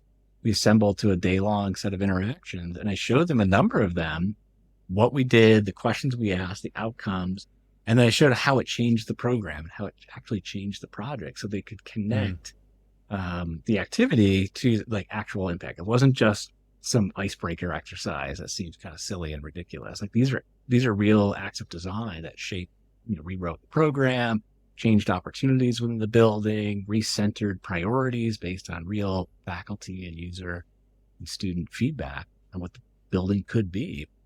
How vital that is. It goes back to what we were talking about earlier. When you just get the program, it's a bunch of numbers in an Excel file, you start with just these really high level questions, and you have your own observations of a building type that's very similar, or precedent research gives you kind of a roadmap of where some of these building types go. But to get to that next level, specificity, intentionality, real context and history and place and what it means to be a mechanical engineering building on Carnegie Mellon campus at that corner of that site in this year, at this time, with everything going on in the world. These are the things, that's how you get to that next set of layers of intentionality and purpose that just make the work so much richer, compelling. So part of it, I think, too, is that diffusing a little bit, shifting that hierarchy and sense of hierarchy, but then really being able to evidence some of the things that we're talking about that might seem a little bit on the periphery, to show how actually been able to deploy it in practice. That's really cool that you're able to do that, right? And they are there in that space that you know so much about to be able to deliver. Yeah, we can just walk over to the other side of campus. At the end, I give a tour of the building, nice. And they can hear it directly, some of the anecdotes and some of the stories. Yeah. That's cool. But the other thing, oh God, yeah, go. No, you go ahead. I just said the other thing you brought up that I thought was interesting was the question of how you build trust and relationships, and whether this is a staff interaction or a client or a user group, in order to get people to open up and to talk and be more kind of vulnerable and clear about what they need and want, you have to kind of establish some of that. And some of that too is that the kind of mentoring and trajectory of developing a culture over time. And it's interesting because through that kind of COVID period, when we shifted to all online, it demonstrated we could do a lot of things. It did shift a little bit of the nature of how you build trust. The people you had relationships with before COVID happened and you shifted online, it was very different than when you meet a new employee virtually, if they just joined the organization. But how design discourse, design reviews through a Zoom lens versus being in a room. It's amazing how the technology has opened up more opportunities for some of those. And it's also showed us, in my mind, the value of why we still come together and the purpose of convening, and when it works and is appropriate for being able to handle and do things virtually. And it's amazing to me to see the kind of some of those patterns about, one-on-one, I think virtually works really great. I think even sometimes when I was working with just a small team, like 3 people, 2 people, virtual interface, you can have that kind of exchange or space for people to talk, space for people to iterate. As the groups get bigger, it gets harder and harder through that format because you just can't have the simultaneity of the conversations the same way. And the nature of just the way the room behaves versus in reality, if you were all there, and the conversations before the meeting, or you go out to dinner, and the kind of all the other stuff that builds relationships that happen around the times we convene and gather. But this art of gathering, and one of the podcasts is this woman who wrote this book on the art of gathering, and she's talking about it through the lens of social interactions, weddings, corporate events, like the nature of gathering in a different way. Again, you can begin to see that through how we internally in an organization and a company come together, and why and when that value of being in person versus when we can facilitate it in other ways. Yeah, that's I agree. That is one of those things where, especially in an environment where you are doing brainstorming and there's a multitude of ways, it's not just through conversation that's happening. You might be sketching, you might be pinning stuff up, you might be pulling stuff up on a device, you might have stuff already on the wall. But all of those things also, there's other layers to it that are body language and initial reactions that you will notice that somebody will have when, a page is turned. That is really difficult to do through a screen, right? And having that kind of, I don't know, it's almost like you're an anthropologist on some level, and you're there and you're interviewing, live in person, and you're actually seeing the behavioral reactions and just the all of those subtle things that we can read as humans. That's really difficult to do through a 2D screen. So yeah, and the passive learning part. It's hard to go back and think about what it was like when I had 2 years experience and didn't know anything and was just trying to pay attention to everything going on around me and what's happening. Right. But as we, again, develop these cultures of innovation, the question of how you really grow wonderful talent and ideas through an organization, how good ideas spread through a place, how people develop their own sense of professional development, and you get the complexities of architecture, there is a part of passive learning, just being in the environment, surrounded by creativity, that hive of stuff happening, in the spontaneity around it, and being two parts of it. That it's fascinating to me as we think about the future of the workplace, how we begin to continue to develop and balance as technology and the kind of analog space of reality, the physical space, continue to push and pull until we find this. Each culture has their own kind of affinity of where it kind of lands, and what that feels like and what it should be. And that's, those are some of the things you talk about when you're developing a place, is what are we going to be? How are we going to interact? How do we gather? Are we spread out around the world? That gives you a certain reach capacity. Are we all together? When are we together? Yeah. Well, let's talk more about some of the specifics of this course. So generally, you've kind of laid out the idea, and then you have like a series of case studies and podcast listenings and video watchings, and all for like where are the students going with this information that they're kind of working their way through? Yeah, ultimately, there's a couple of things along the way. And so one is to create these unique collisions. So getting them introduced to new people, new ideas, new ways of thinking, and then bringing some things together that may seem separate, but suddenly when you start talking about it, you realize there's a lot of interaction. So along the way is a couple of milestones. One is the ultimate goal is they design a practice, and they have to develop actual mission statement. They have to actually develop a sense of organization. They have to develop design principles. They have to define, what's the change that they seek. They actually have to be able to describe that and what they would do, the kinds of projects they would work on, the people they want to work with. And some, landed in kind of traditional architectural, let's say, outcomes, but with unique ways of how they wanted to get there. And some were already shifting into user experience and technology and different kind of media, and in a sense of bringing the built environment, digital media together in a way that was kind of a hybrid between, let's say, a graphic design, a kind of user design, and architecture firm kind of space, right? So it was funny to see, or interesting to see kind of the range of total outcomes they came in terms of the products they imagined they would produce. But to get there along the way, they do a gap analysis, starting to understand what's out there, what aren't people talking about, and so started getting them exposed to all these other unique design environments and people is for them to start to see these hints of things that might be new territories that architects could operate in, or spaces that they could certainly draw into traditional architectural outcome of building. So they're starting to do some kind of gap analysis, start to get them to look. I asked them to identify a company, can be any company, doesn't have to be an architecture firm, that they admire and why, and have them really kind of study a place and think about what is it about when you just evaluate a place. What is it that you really admire about them? Why do you like them? Why are you drawn to them? What are they doing that's so interesting? To get them to think about how you kind of present yourself to the world and how you organize yourself in that way. And then, so they have to, along the way, they make an elevator pitch, and I help guide them and refine them, and it's open for everyone to kind of give feedback to. Along the way, they also study places that have fostered innovations. So I do want to bring it back to, at some point, there's a conversation around the physical environment that helps enable all this great ways of thinking and working. So I task them with a set of case studies and get them talking about. It was amazing. No one had heard about Bell Labs. No one had heard about MIT's Building 20.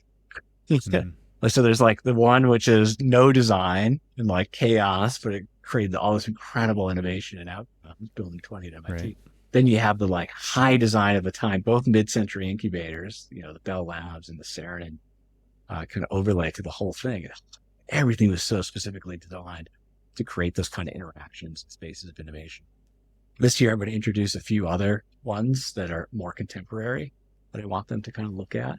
So I do want to have a conversation then around the kind of spaces to get them, again, going back to how you think architecturally about our environments, the physical environments, and the spaces that we can create that can actually help enable these kinds of ways of thinking. Very cool. And so then the other component to this I've realized is, coming in again from the outside, students, it's writing and presentation skills are challenging. Again, it's something that isn't taught. Right. I don't know how students are expected to do it because no one's teaching it.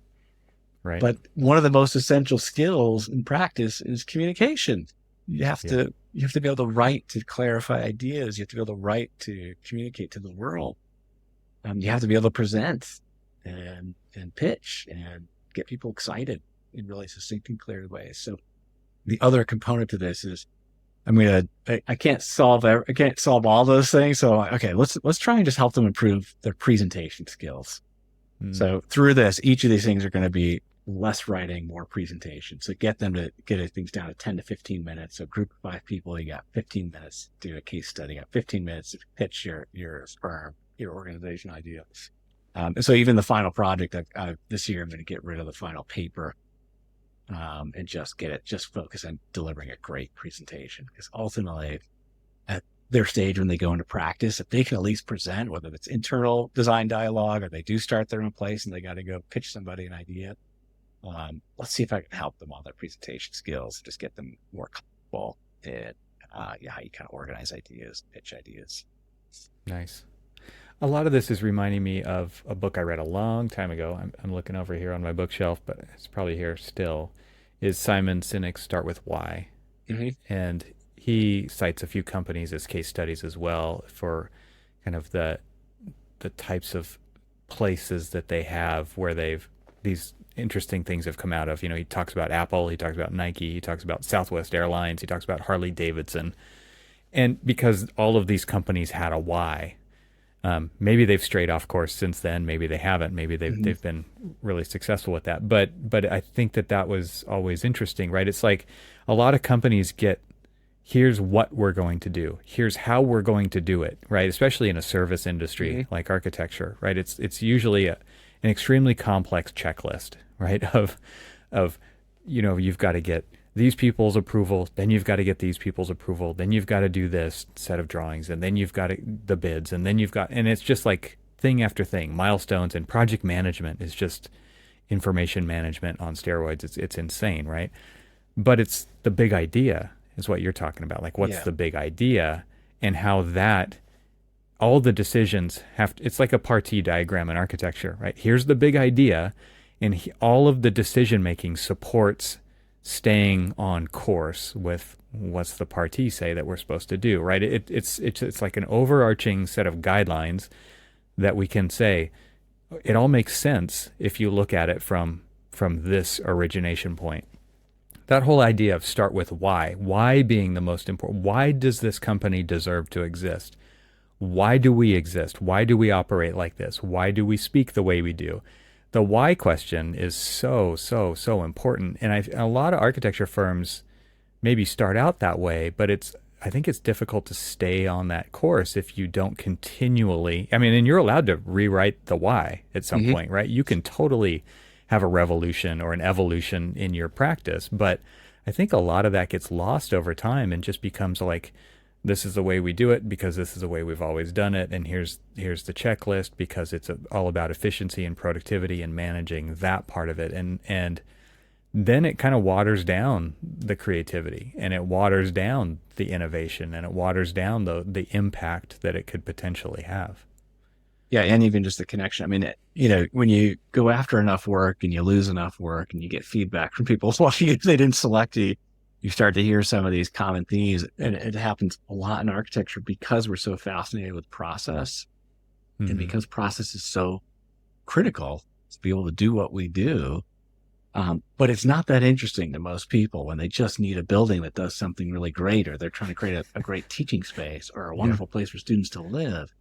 And so it's exactly why those kinds of, I bring in Simon Sinek's book, The Infinite Game. I highly recommend that book. It's fascinating to think when you think about, architecture is not a game. It's not something you win.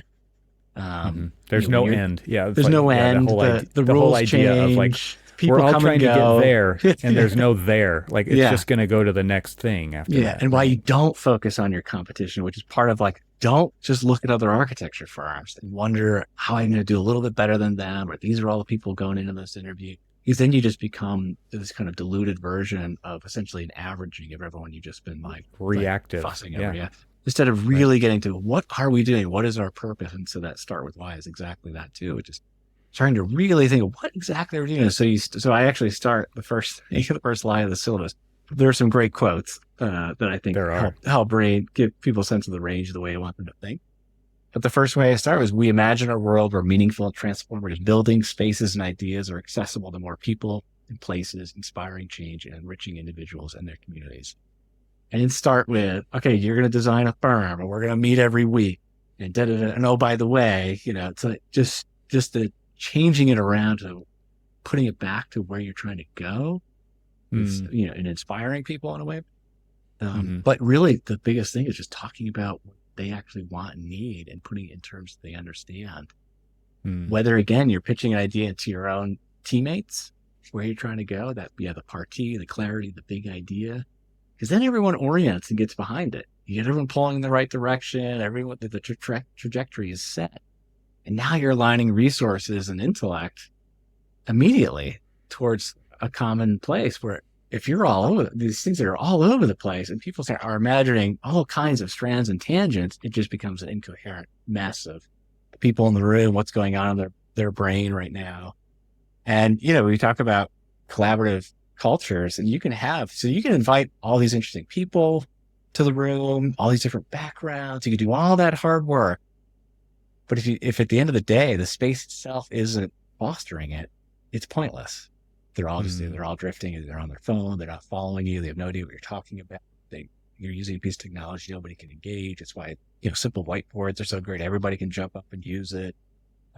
So you can, if half the people in the room can't collaborate, it's not a very collaborative environment. Right. Yeah. So you've talked about kind of this idea of identifying gaps in practice. What kinds of gaps have they identified that they are willing to maybe take on, at least in this course, as a thesis for the project that they're going to be doing? In some ways, there's a lot of conversation. Certainly housing is one that people are talking about. That's fairly common. It's certainly resonating through academia and schools. People are understanding a concept of reimagining intergenerational housing, different housing needs, and that potential. A lot of conversation around adaptive reuse, resilience, what that means. People paying attention to all these empty buildings around and getting kind of excited, seeing those opportunities. How do you reimagine those? And partly because I think it's Carnegie Mellon, there's a lot of people thinking about technology and technology spaces. Some either getting into literal software development, or how you begin to bridge digital and physical environments, and that kind of relationship between them, whether, again, you're kind of a media company that can work comfortably in buildings and spaces, or you're building spaces that are augmented with media in different, unique ways. So certainly some of those are coming out as kind of focus areas from the first set of groups, in terms of the thing that they wanted, the change they were seeking to impact. Randy Deutsch wrote a book called Adapt as an Architect, and I'm sure you're aware of it. But he talks about, you're in the profession. What kind of entrepreneurial things could you do, or innovative things could you do in a practice that you are already in, or outside of practice, but staying in architecture, I think, is kind of the main idea. And it sounds to me like this course is pretty similar to that in the overall idea, right? It's like you're bringing this back to designing a practice, identifying opportunities within architectural practice for innovation, and then building these projects around that. And there's a lot of people in architecture in the last decade that have left architecture to go pursue technology, maybe, for a variety of reasons, right? There's work-life balance, there's pay, there's all kinds of things behind that, like how long it takes to ascend the ladder in a corporate structure, architectural, right? Because of the business, the way that they're designed. I'm curious, like, if you're intentionally steering students to stay in architecture within kind of the context that because you're giving them a lot of outside influences. I would love to talk about the sources that you kind of that you drip throughout the class to them, for them to expand their view and get other ideas from. But are you really honing in on keeping it inside of architecture, quote unquote, like the profession or AEC in general, or are you allowing them to go outside of that as well? Certainly for this course, they're allowed to go anywhere as long as they can make the case and they can get up in front of the class and defend it in the first go around. And if it survives the pitch, I'm here to help them with great ideas and great opportunities and great prospects. The architectural education allows you to do so many things well. And the world, we need hope. We need to see this manifested and whether it's the buildings we do, or if whatever your kind of entrepreneurial spirit, sees a path forward to make the kind of improvement that we need to see around us. I certainly am here to help guide and edit and prompt and get them excited. Ultimately, I would love some form of helping to describe the shape of what is architecture evolving towards. And where is this all going? Because traditional practice, there's still a lot of traditional stuff happening, but it is definitely under pressure to change. Some of the things I talked about in the syllabus, this need to redefine even what a project is, the pressure points that we are constantly under to operate differently, the relationship of time and money to outcomes are real, and things need to shift and change and grow. So for architecture to survive as an idea, we need to also evolve what we produce when we get involved. How do we get involved before a project begins? How are we still valued and able to do wonderful things after a project's done that's still relevant and useful to the world as part of that initial vehicle form? So moving from kind of product thinking to kind of platform thinking allows things to kind of survive and evolve and change. But all those things are a part of getting it to think more entrepreneurially. Sometimes, and you've got a range of personalities. You got some people who really just are excited to go design a house and build a house. I just got to get it out of my system. And then there's people who are really like, I don't know, I made this architecture program. I'm not even sure I want to be an architect. So the other thing through this course is I bring in guest speakers and all these wonderful people I know. I get an opportunity to invite them in and give talks. And so last year I had a venture capitalist come in and talk about, they're one of the largest venture capitalists in the AEC industry. So in terms of how they think about innovation and how they identify people in the space to what to fund within architecture and construction. I had a woman from Mass Design, a design director there, talk a little bit. It's such a unique practice and how they're organized and their origin story is beautiful. There's a different way of thinking that is for all intents and purposes, an architecture practice, as anyone would imagine, but they do such different and unique work and are meeting different needs around the world in really beautiful and special ways.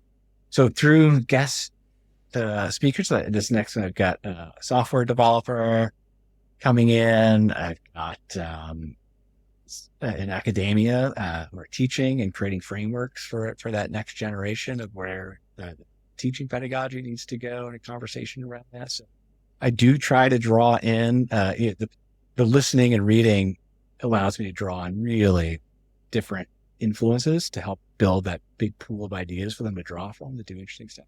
And then the guest speakers are a little bit more specific, but they're often people that, what I ask them to do, I give them a lot of flexibility to develop whatever they want presentation and then carry a conversation with the students. They often say, just start with your story, just tell your trajectory. And it really helps when students hear that not everybody just gets a job and just works there for, 30 years. A lot of people, they move around a few places. They're not sure what kind of architecture they want to do. So like you said, some drift out of it, but they're on the edge or they're still servicing it, but a different way. And then some have left it, kind of entirely or never really were an architect, like this venture capitalist, never really trained as an architect. Now is a critical part of innovation in architecture and construction because they are working on a financial side of how you make ideas happen. So it's a nice combination of guest speakers that again show reality about how some people have developed their trajectory and that there's lots of opportunities within it. My hope, as someone who's deeply invested in the built environment, I want the smartest and brightest people working on the buildings that shape our world. So I hope the great talent stays within it and they just find the ways in which, as the profession continues to evolve, they become real leaders in shaping the evolution of it. Yeah.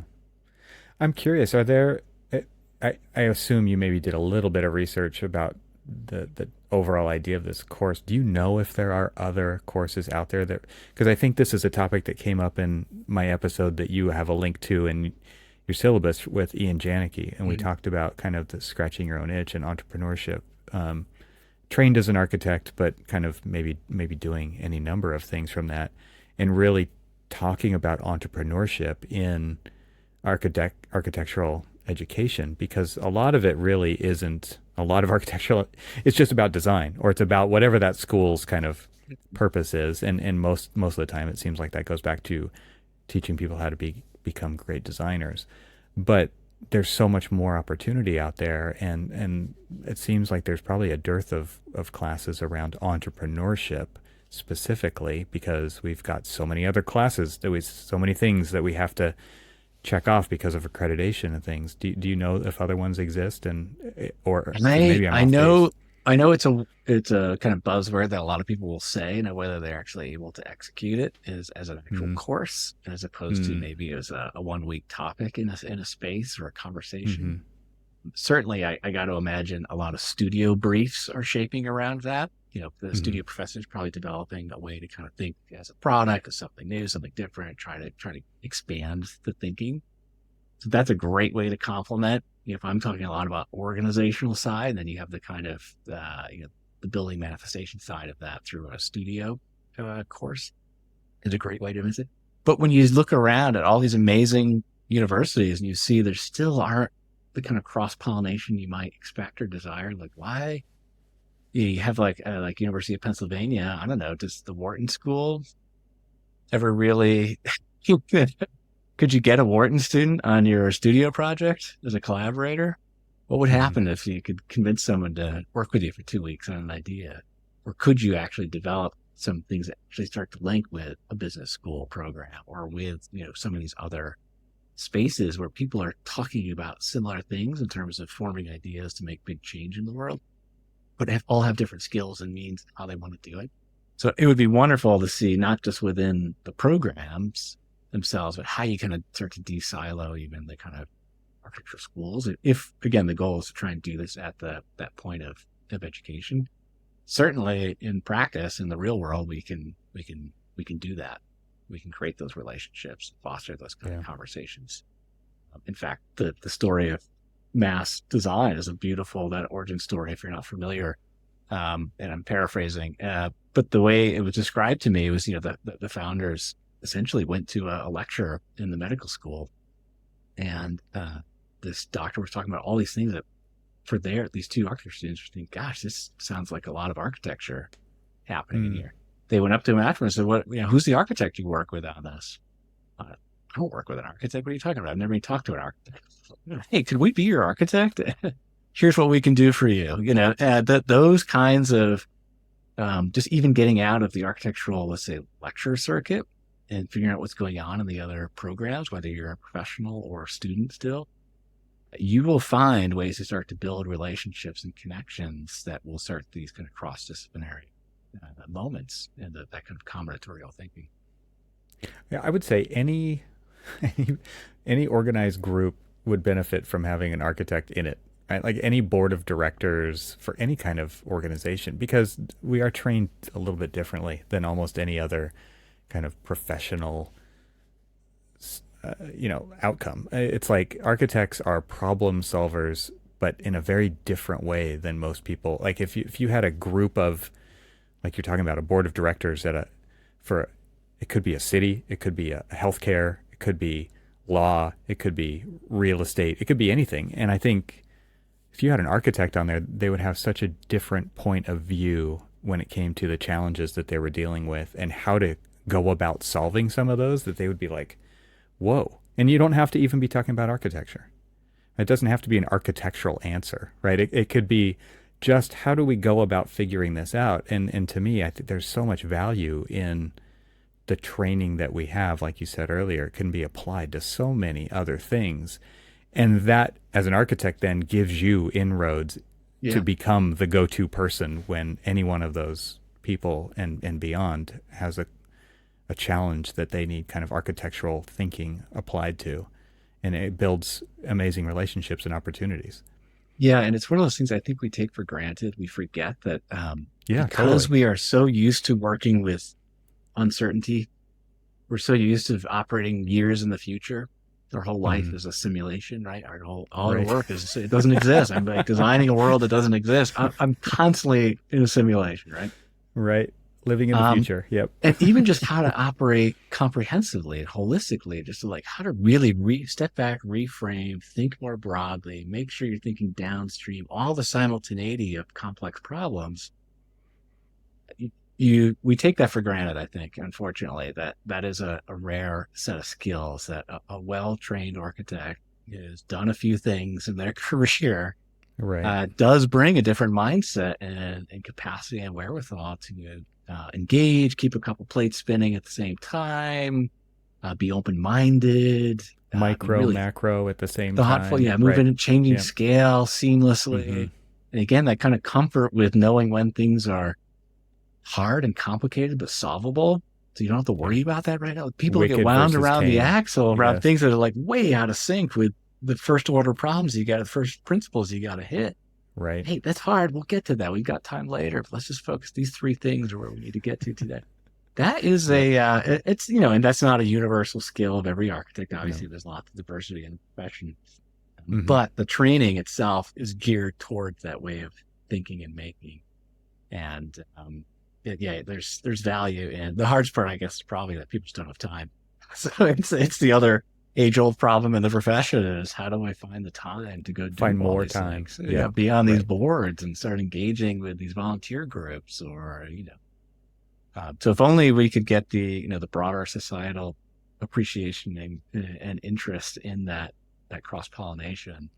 Well, we'll talk about that, the value of an architect and where you spend your time. Okay, you do have to find more time. Maybe you can spend less time doing some of the incredibly mundane stuff that architects are tasked with doing. Automate that stuff, right? Like outsource it to a computer, right? However you want to frame that. But then really applying your time to where the value of an architect is, to show others around you what the value of an architect is. Like, that seems like a self-fulfilling prophecy on some level. It's like, that's the kind of work we should be doing and that we want to be doing. How could we facilitate that happening? It's by actually taking the step to start to do that then starts to become more of what you do. And the society's perception of what an architect does usually is incongruent with what we actually end up doing, right? And there's all of this, hand-wringing around nobody understands the value of an architect and the fees keep getting lower and lower. And it's like, well, because what are you doing about that? You're just continue to do the mundane stuff that somebody can outbid you for because it's a race to the bottom. Fees just keep going down for that kind of stuff because it is a commodity. Like that part of it is commoditized. You need to focus on where the real value is. It seems to me like participating in these kinds of things, finding the time, making the time to participate in these kinds of things are actually where the value is created. It's like if you give somebody a way to do something that they thought was impossible, and for you it was like, that was impossible. If you think that's impossible, you should see what we do. All day long. Yeah.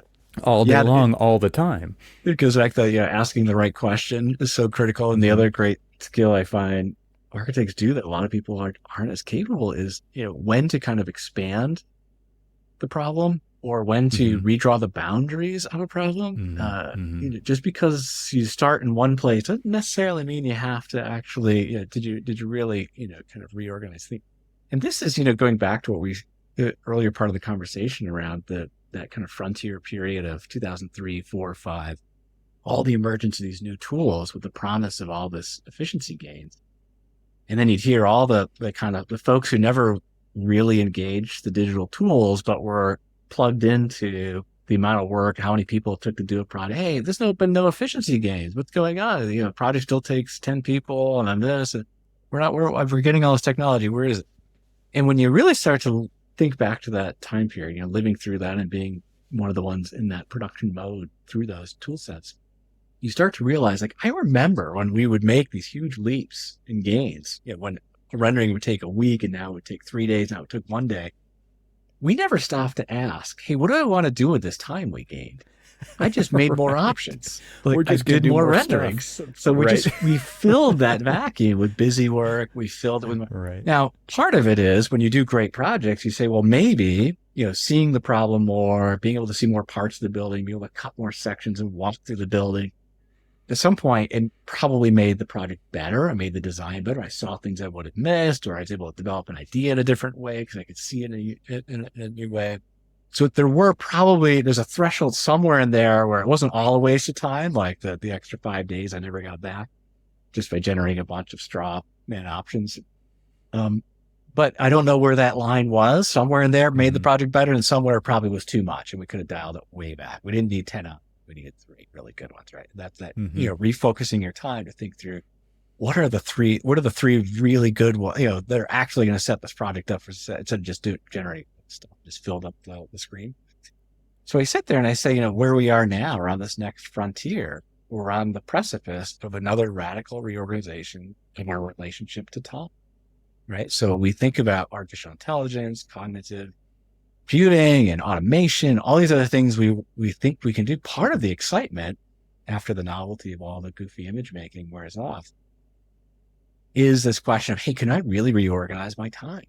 And what would we do with this time? We get more time. So what I don't want to see the profession do is do what happened 20 years ago. We just filled the time with busy work. We filled the time with just more, because we're already getting asked to do more for less, right? The fees are getting tighter, the time is getting tighter, but we have to draw more in order to meet, all that kind of insurance and liability issues, and more risk gets shunted, onto the design team to draw more, put more details in and all that. But this question of, if we start to change our relationship to time and what we're actually doing, what do we want to do with it? And it's a real question I want to see the profession tackle, because it could be, hey, that now allows me to do these 3 other things. It allows me to do these things that expand my business development opportunities. It allows me to make the project better by doing something other than just iterating, for example. Or it allows us to take on some of the other larger systemic challenges of the profession: burnout, too much time, overtime, pay issues, just a number of things, and the kind of frivolous nature of some of the work that happens. If we can let some things go, and architects, it's hard to let things go sometimes. We are used to being in control and having, a lot of precision and pulling all the strings. To gain some things, we're probably gonna have to let some things go. And so that question of, what do we want this to be? This is that embrace our agency to be change makers and let design what we want. It is a design problem. Yeah. Yeah. I mean, it's just not we don't think about our businesses as a design problem, or our approach, but it is. It's all a design problem. Yeah. And that's part of what I want to get the students in the class to think about. Part of what, when I talk about, we've been in these kind of lecture circuits in the same orbit for a while. Part of the things I've been challenging folks in this space is to think a little bigger, think a little broader, but also really be introspective about how we're operating, how we're using our time, how we're organizing ourselves, to really embrace this moment and not just, get swallowed up with all the demands of projects and running a practice. That's easy to take those efficiency gains and just squander them again. And then it just becomes the new norm.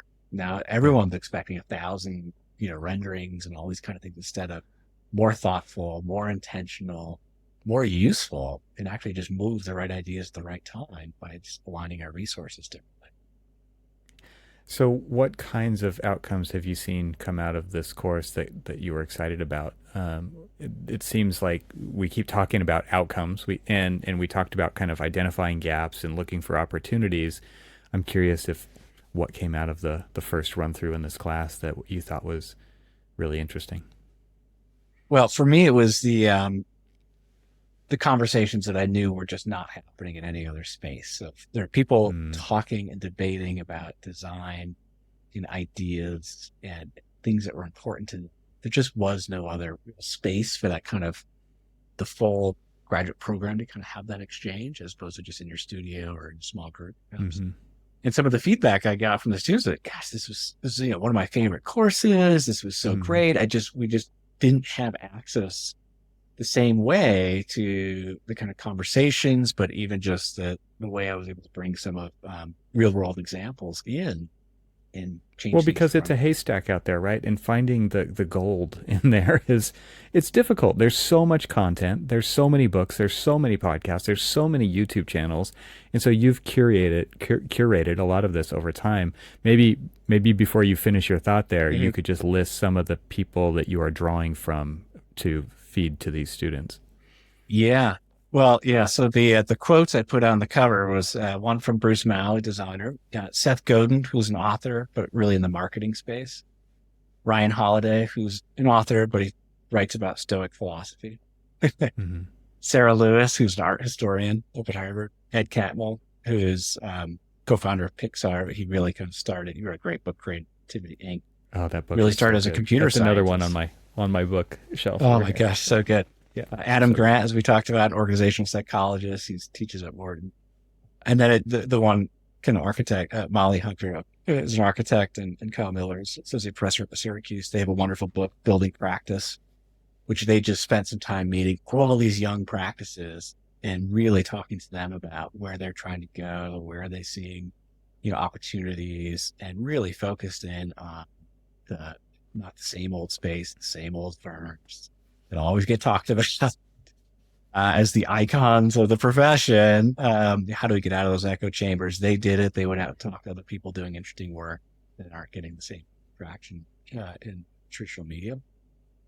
So those were some of the folks that use these quotes. In terms of the podcast, where let me pull some of these up. So Stephen Johnson, he does the one where great ideas come from. Wonderful TED Talk. He's got a couple amazing books. Farsighted is one of the great books that he's written.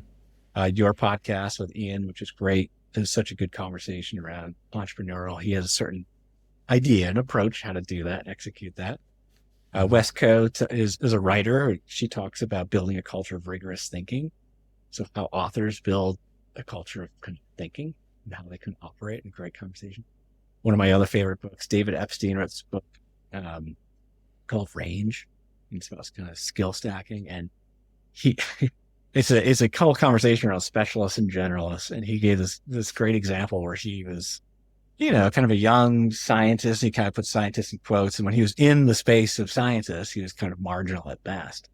But the moment he went to Sports Illustrated and said, I'm going to be a sports medicine kind of scientist, I want to talk about what's going on through the lens of science in sport. All of a sudden, he's a genius. He's the smartest person in the room in that topic area. Right. And he talks very candidly. And I think this is the Chase Jarvis podcast, which he is a photographer. So he actually talks a lot about creativity through the lens of photography and other people in that kind of space. But David Epstein, that book is just fantastic. Highly recommend it. Really about kind of how if you just transfer your same skill set, transferring into other places, you can go from being marginal to fantastic pretty fast. But it's a great discussion. You could do the whole compare and contrast of Tiger Woods as kind of the specialist and Roger Federer as the kind of generalist, where he didn't really focus on tennis until much later, and how to cultivate such a different person and the way he still reached the peak of his profession. There is Tony Fadell, who was a longtime designer at Apple, wrote a beautiful book called Build. Wonderful book about just getting to execution, how to bring products to market. Wonderful, wonderful book. Ella Lupton, she's the chief curator of the contemporary Cooper Hewitt, Adam Grant, Simon Sinek. As I mentioned, you mentioned book Y. I think the book Infinite Game, highly recommend. Sarah Lewis, as I mentioned, she wrote a book called The Rise. Blind spots and grit are two chapters in that book. I asked the students to read, and then there's a podcast which talks about, she's an art historian background. Jim Collins. So this was Tim Ferriss's podcast. He does really wonderful interviews. He's focused a lot on kind of entrepreneurial discussions. Jim Collins is kind of he wrote the Good to Great. Right. And he does this one about the flywheel, and just talks again about kind of organizational thinking in a really unique way through kind of business. Seth Godin, as I mentioned, he's got a book called The Practice. and through the lens of it, more as a marketer, but he talks really about how you just got to deliver. He talks about like one of the things he debunks is like writer's block. It's like, you ever notice how there's no such thing as plumber's block? Plumber doesn't show up and just say, you know what, I can't, I don't know, I can't. They just go, right? They just go. And so sometimes how to like break through some of those blocks, you just got to get comfortable with doing terrible work. And so it's not writer's block. You're actually you're afraid to do bad work. He so references you don't start. Stephen, I think he references Stephen Pressfield quite often. I'm sure they have some kind of relationship, but he has a wonderful book called The War of Art instead of The Art of War, right? And it's about, and another one I think called just Do the Work. It's just, that's the title of the book, Do the Work. And they're very much about showing up and doing, like trudging through the things that you have to do so that when the moment arises, you're already there, like you're ready for it. Yeah. But if you don't use those muscles, they atrophy, right? And so you have to actually consistently build those muscles so that you can show up and do the work. Yeah. The last class I'm going to do this semester, there's two things I want to focus on. One is Ethan Mollick's book called Co-Intelligence, fantastic book about artificial intelligence, beautifully written. He actually references some architecture in there. And I want to do a class on collective intelligence and co-intelligence to have a conversation. So Adam Grant's book, Hidden Potential, Chapter 8, Collective Intelligence, beautiful chapter, how he sees kind of collective intelligence, which to me is how an architecture practice should be organized. So I want to have a conversation around collective intelligence and co-intelligence. We think about technology augmenting the people in the room. Well, let's start to wrap up here and talk about artificial intelligence. So I know you have a piece in your syllabus about the use of generative AI, and then also I'm sure this is something that kind of dovetails into maybe some of the hesitancy or I don't know how you would describe it in your practice, but maybe there isn't any hesitancy. But just kind of this new technology, this new wave of things, and I thought it was interesting that you say in this course you're expected to use generative AI programs, and I'm very curious to hear why you say that, and then maybe how that dovetails between academia and practice, because you're on both sides of that as well. Yeah. But I will say I had the benefit of when I went out on my own, it was also when I was able to start to explore with a lot of these tools. So one, it gave me time, but also meant I didn't have to ask anyone's permission. I just did whatever I wanted to do. So I built my own research work. I developed the Built Environment Futures Council with Randy Deutsch. She and I co-founded that, and 15 folks around a national conversation that we met once a month for over a year, debating this about what's happening in practice, what are people seeing. So I spent a good year where I had essentially no constraints around I could explore and experiment. In doing this course, I expect people to do it because that's what people do. Yeah. The cat's out of the bag. You're basically giving them permission to do something that they're already doing, right? And what I do is I point them to, I would say Carnegie Mellon has some really well-written ways of how to engage and cite the work. And so, of course, what I want people to do is use it if it makes you smarter and better and allows you to do other things, or you can query it and ask questions. So it makes you, again, more kind of comprehensive in your thinking if you're seeing the problem differently. But the thing I just want them to do is start to learn, okay, now how do I cite that? How do I talk about that? How do we frame some of this? So there's some guidelines that Carnegie Mellon provides for that, certainly things that are written or image generated. But certainly in the conversation, I want to be able to talk about, if they're using it for research, they're using it to kind of be another person in the room. I mean, ultimately, this is where a lot of this is going, is you got 5 humans in the room and there's going to be 3 or 4 non-humans participating in a conversation and iterating work. And whether it's someone guiding it through prompts and interacting live in a kind of designer view kind of environment, or you've done something outside of it and brought it in, or you're using a chatbot as a kind of conversational tool. Using it for role-playing conversations, in the world of architecture, it's a great opportunity for role-playing. You're thinking about, work in an area or a neighborhood or an area of expertise you don't know yet. You can play, devil's advocate with it to get it to ask you different questions, take different positions than you can. So that is happening. It's already out there. People are doing it. So I'd rather create an environment where people, as long as they talk about it and are open about it, we could figure out how to do it ethically and openly, not pretend like we're not using it for something. Yeah. Right. Let's acknowledge it and let's see how can we make ours all better through it. I've also dialed way back on the kind of, so they're not writing essays and things like that, where it's very complicated if someone, you don't like know what everyone says. So the fact that people have to get up and present work, even if they generate things, they use it for a lot of the research. And even if it helped frame some of the things they might say, they ultimately have to stand up and defend the work and talk about it. And they have to answer questions. So once you put it in a back and forth, you have to own it in a different way. You can't just pass it off like the way you can just write something and publish it. And who knows if anyone can ever have a back and forth about it. So part of it is the framework allows it to be utilized, I think, in a productive and useful way.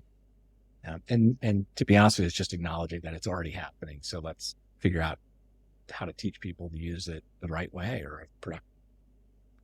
It's an interesting arms race, right? Because it is just a race to be the commodity. I think it's like BIM in that manner, right? For architects, it's like everybody saw this as a differentiator. Maybe it was some other design technology, maybe it was 3D modeling, maybe it was some real-time rendering, whatever it is. Like now everybody does all those things, right? And it's another tool in the toolbox, and all of these companies are really competing with each other for your money to ultimately just be the tool that everybody has, right? It's kind of interesting to think about it that way, but to your point, like it is the elephant in the room only if we never talk about it, right? It's like this thing that is, if you're totally transparent and say this is a tool that we are leveraging, and maybe it's to our advantage, maybe it opens up something that we didn't think about, and maybe not, right? But it's still a valuable conversation to have in this environment, and even talk about how it can be leveraged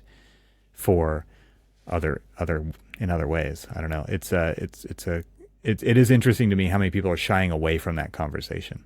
Yeah, I find it, you don't know what it's good at and what's not good at until you actually use it. And I think part of the things, as you start to experiment, whether it's image generation or using, large language models, or really useful things like upcodes and some of those where just natural language interface for complex things, or just uploading a complex PDF and be able to just communicate with it differently. What you start to find, and this is another, I did integrate this into the course, but another great book for your listeners to check out. There's a book called Filter World, and it's about the kind of cultural flattening that happens from algorithms, essentially guiding so much of our thinking through the world of algorithms. So much of the media that we consume has been pushed forward by a series of decisions of which we didn't necessarily make, but actually a fairly small group.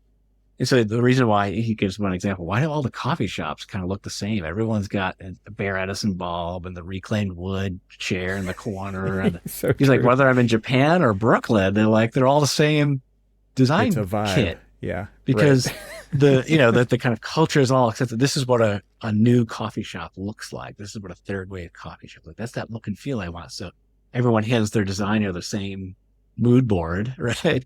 And then the designers, that's all kind of been assimilated. Oh, this is what new and good looks like, right? So to me, I listen to that or I read that and I go, oh, okay, this is pretty interesting. If you now take this one step further from, let's say, the algorithms of social media and other for things that are pushed to us, we think about that through the lens of artificial intelligence. Now we're the director. I'm guiding the image generation. I have to be aware that ultimately this is going to just average out to something mediocre.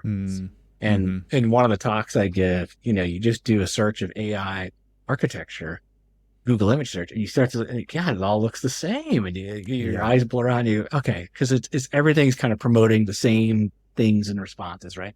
To me, this gets me excited about this is, if you see it opportunistically, you say, okay, and this gets back to some of the value of curation, guiding, editing, learning how to do some of that, is that a lot of this is just going to make really bad stuff mediocre, and a lot of just averageness, and it's going to even out in terms of aesthetic or writing style. It all kind of gets somewhat bland and repetitive. But at first it's so dazzling. You don't see that until you do it enough, but then you realize, oh, wait a second, I still have a lot to add here. I can actually make this a lot better. Yes, this rewrote it in a really interesting way, or allowed me to put it in the voice of someone differently, or it critiqued it for me in a way that I couldn't get that feedback any other way. or on the image generation, I could quickly experiment with something. It would just take too long to generate any other way. But at the end of the day, I'm still seeing immense value of that human interaction with that. Now we're nearing the end of 2024. That will change, right? Yeah. And that our role and relationship with all these will continue to evolve. But to me, the best way to learn is you got to experiment and start using it. In practice, there's more challenges to that.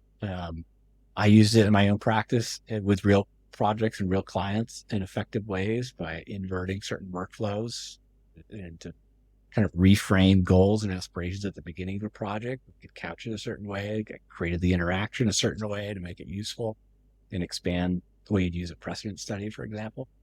But anyways, it's something that, so I expect people to use it. I want to be able to talk about it. Let's put it on the table.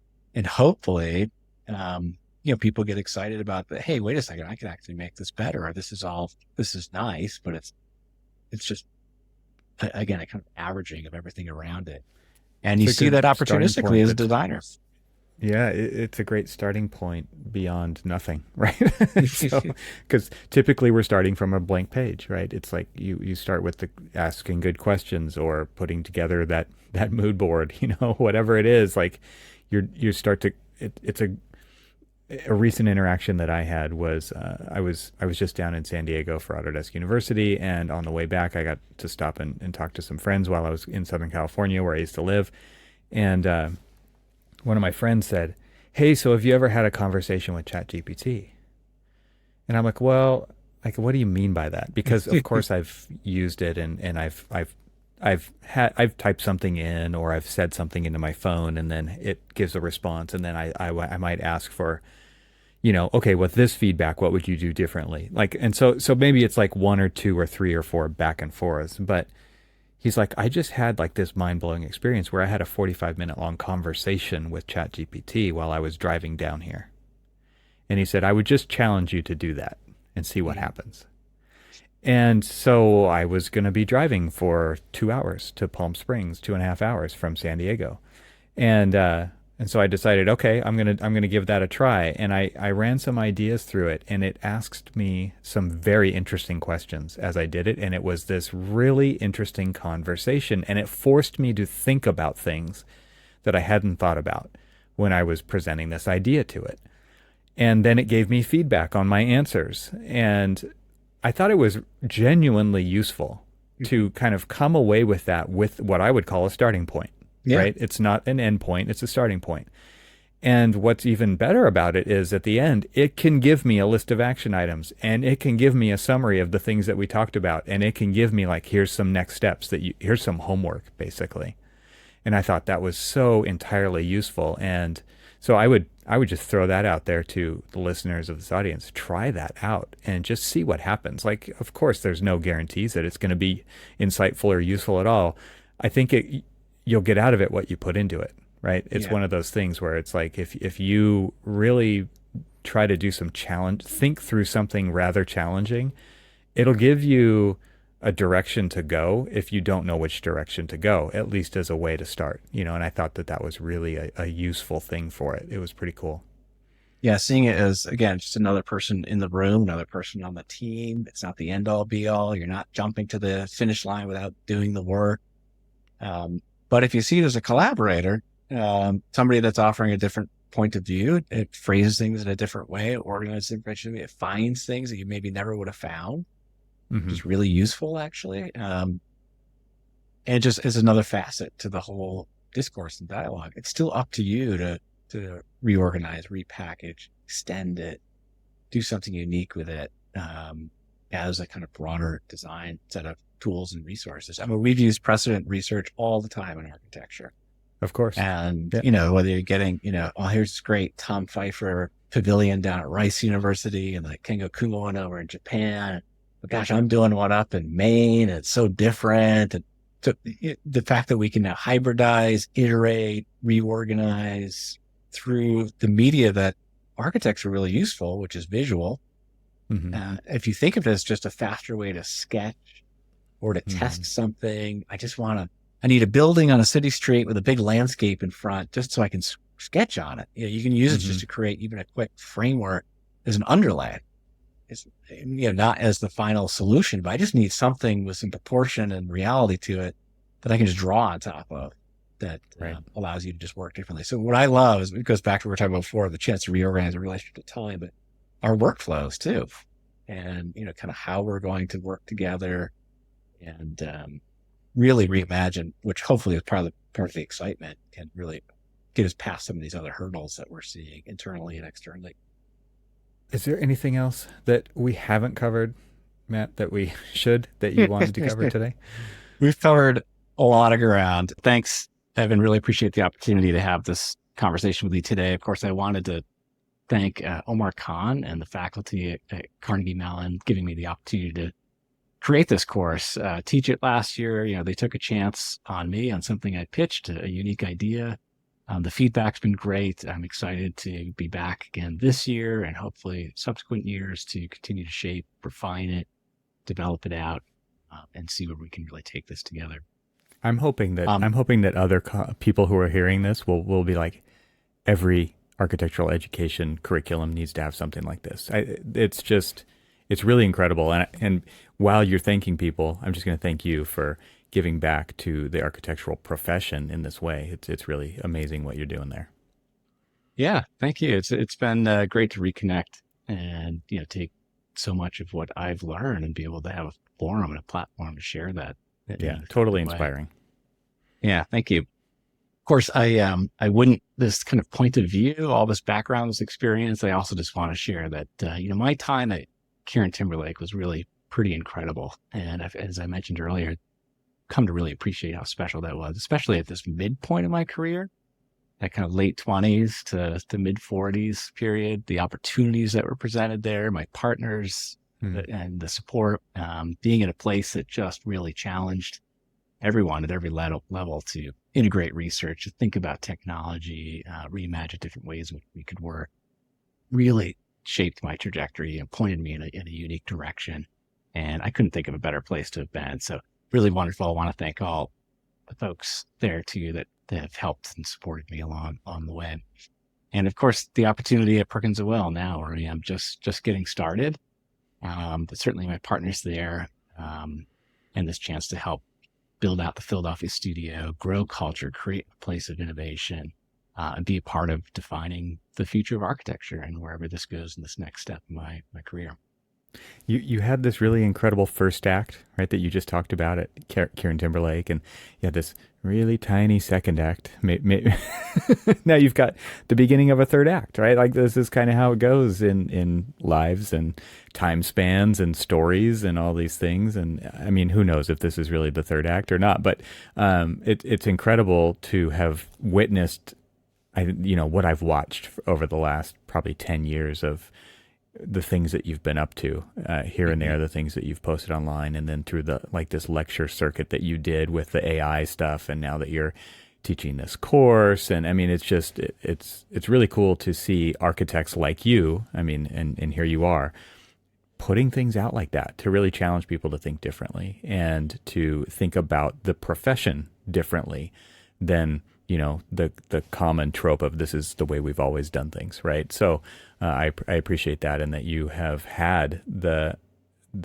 serendipitous, chances of being in the places that you have to be where you are now. Like, all of that, you look back and you can see the path, right? You could never have seen it back then, right? But it's pretty cool to have been somebody on the outside looking in on it as well. Great. Well, thank you very much, Evan. I will say, there are things that, as I've critiqued this course, things I need to do better. I got to continue to expand the resources of people, diversify some of the reading and listening I'm organizing. It's a continual kind of curation effort that I'm working on. So I'm happy to share where I'm at. Please don't see it as the end all be all. I'd love to hear, in the comments or other ways that people can give me feedback.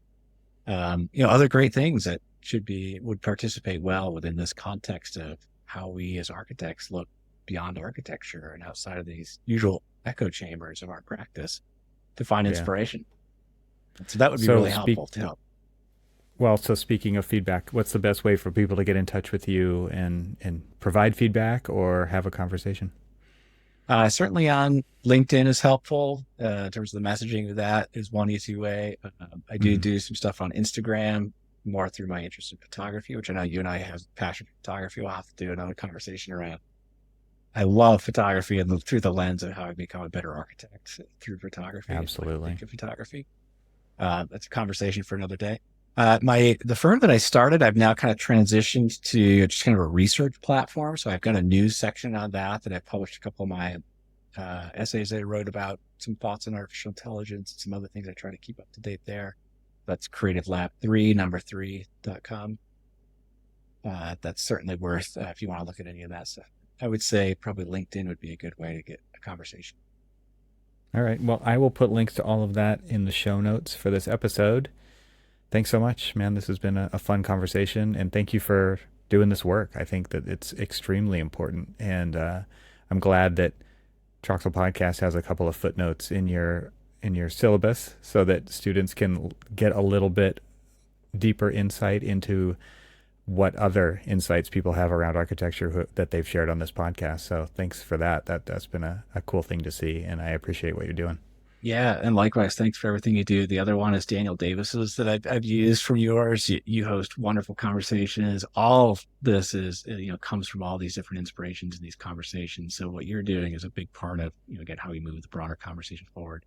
To me, this is just a way to begin. I'm happy to share anything, and hopefully more folks are able to, pick this up and run with it. Awesome. Thanks, Matt. Yeah, thanks a lot.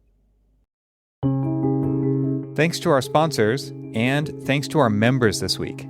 Find out how you can become a member at trxl.co, and I'll talk to you again next week.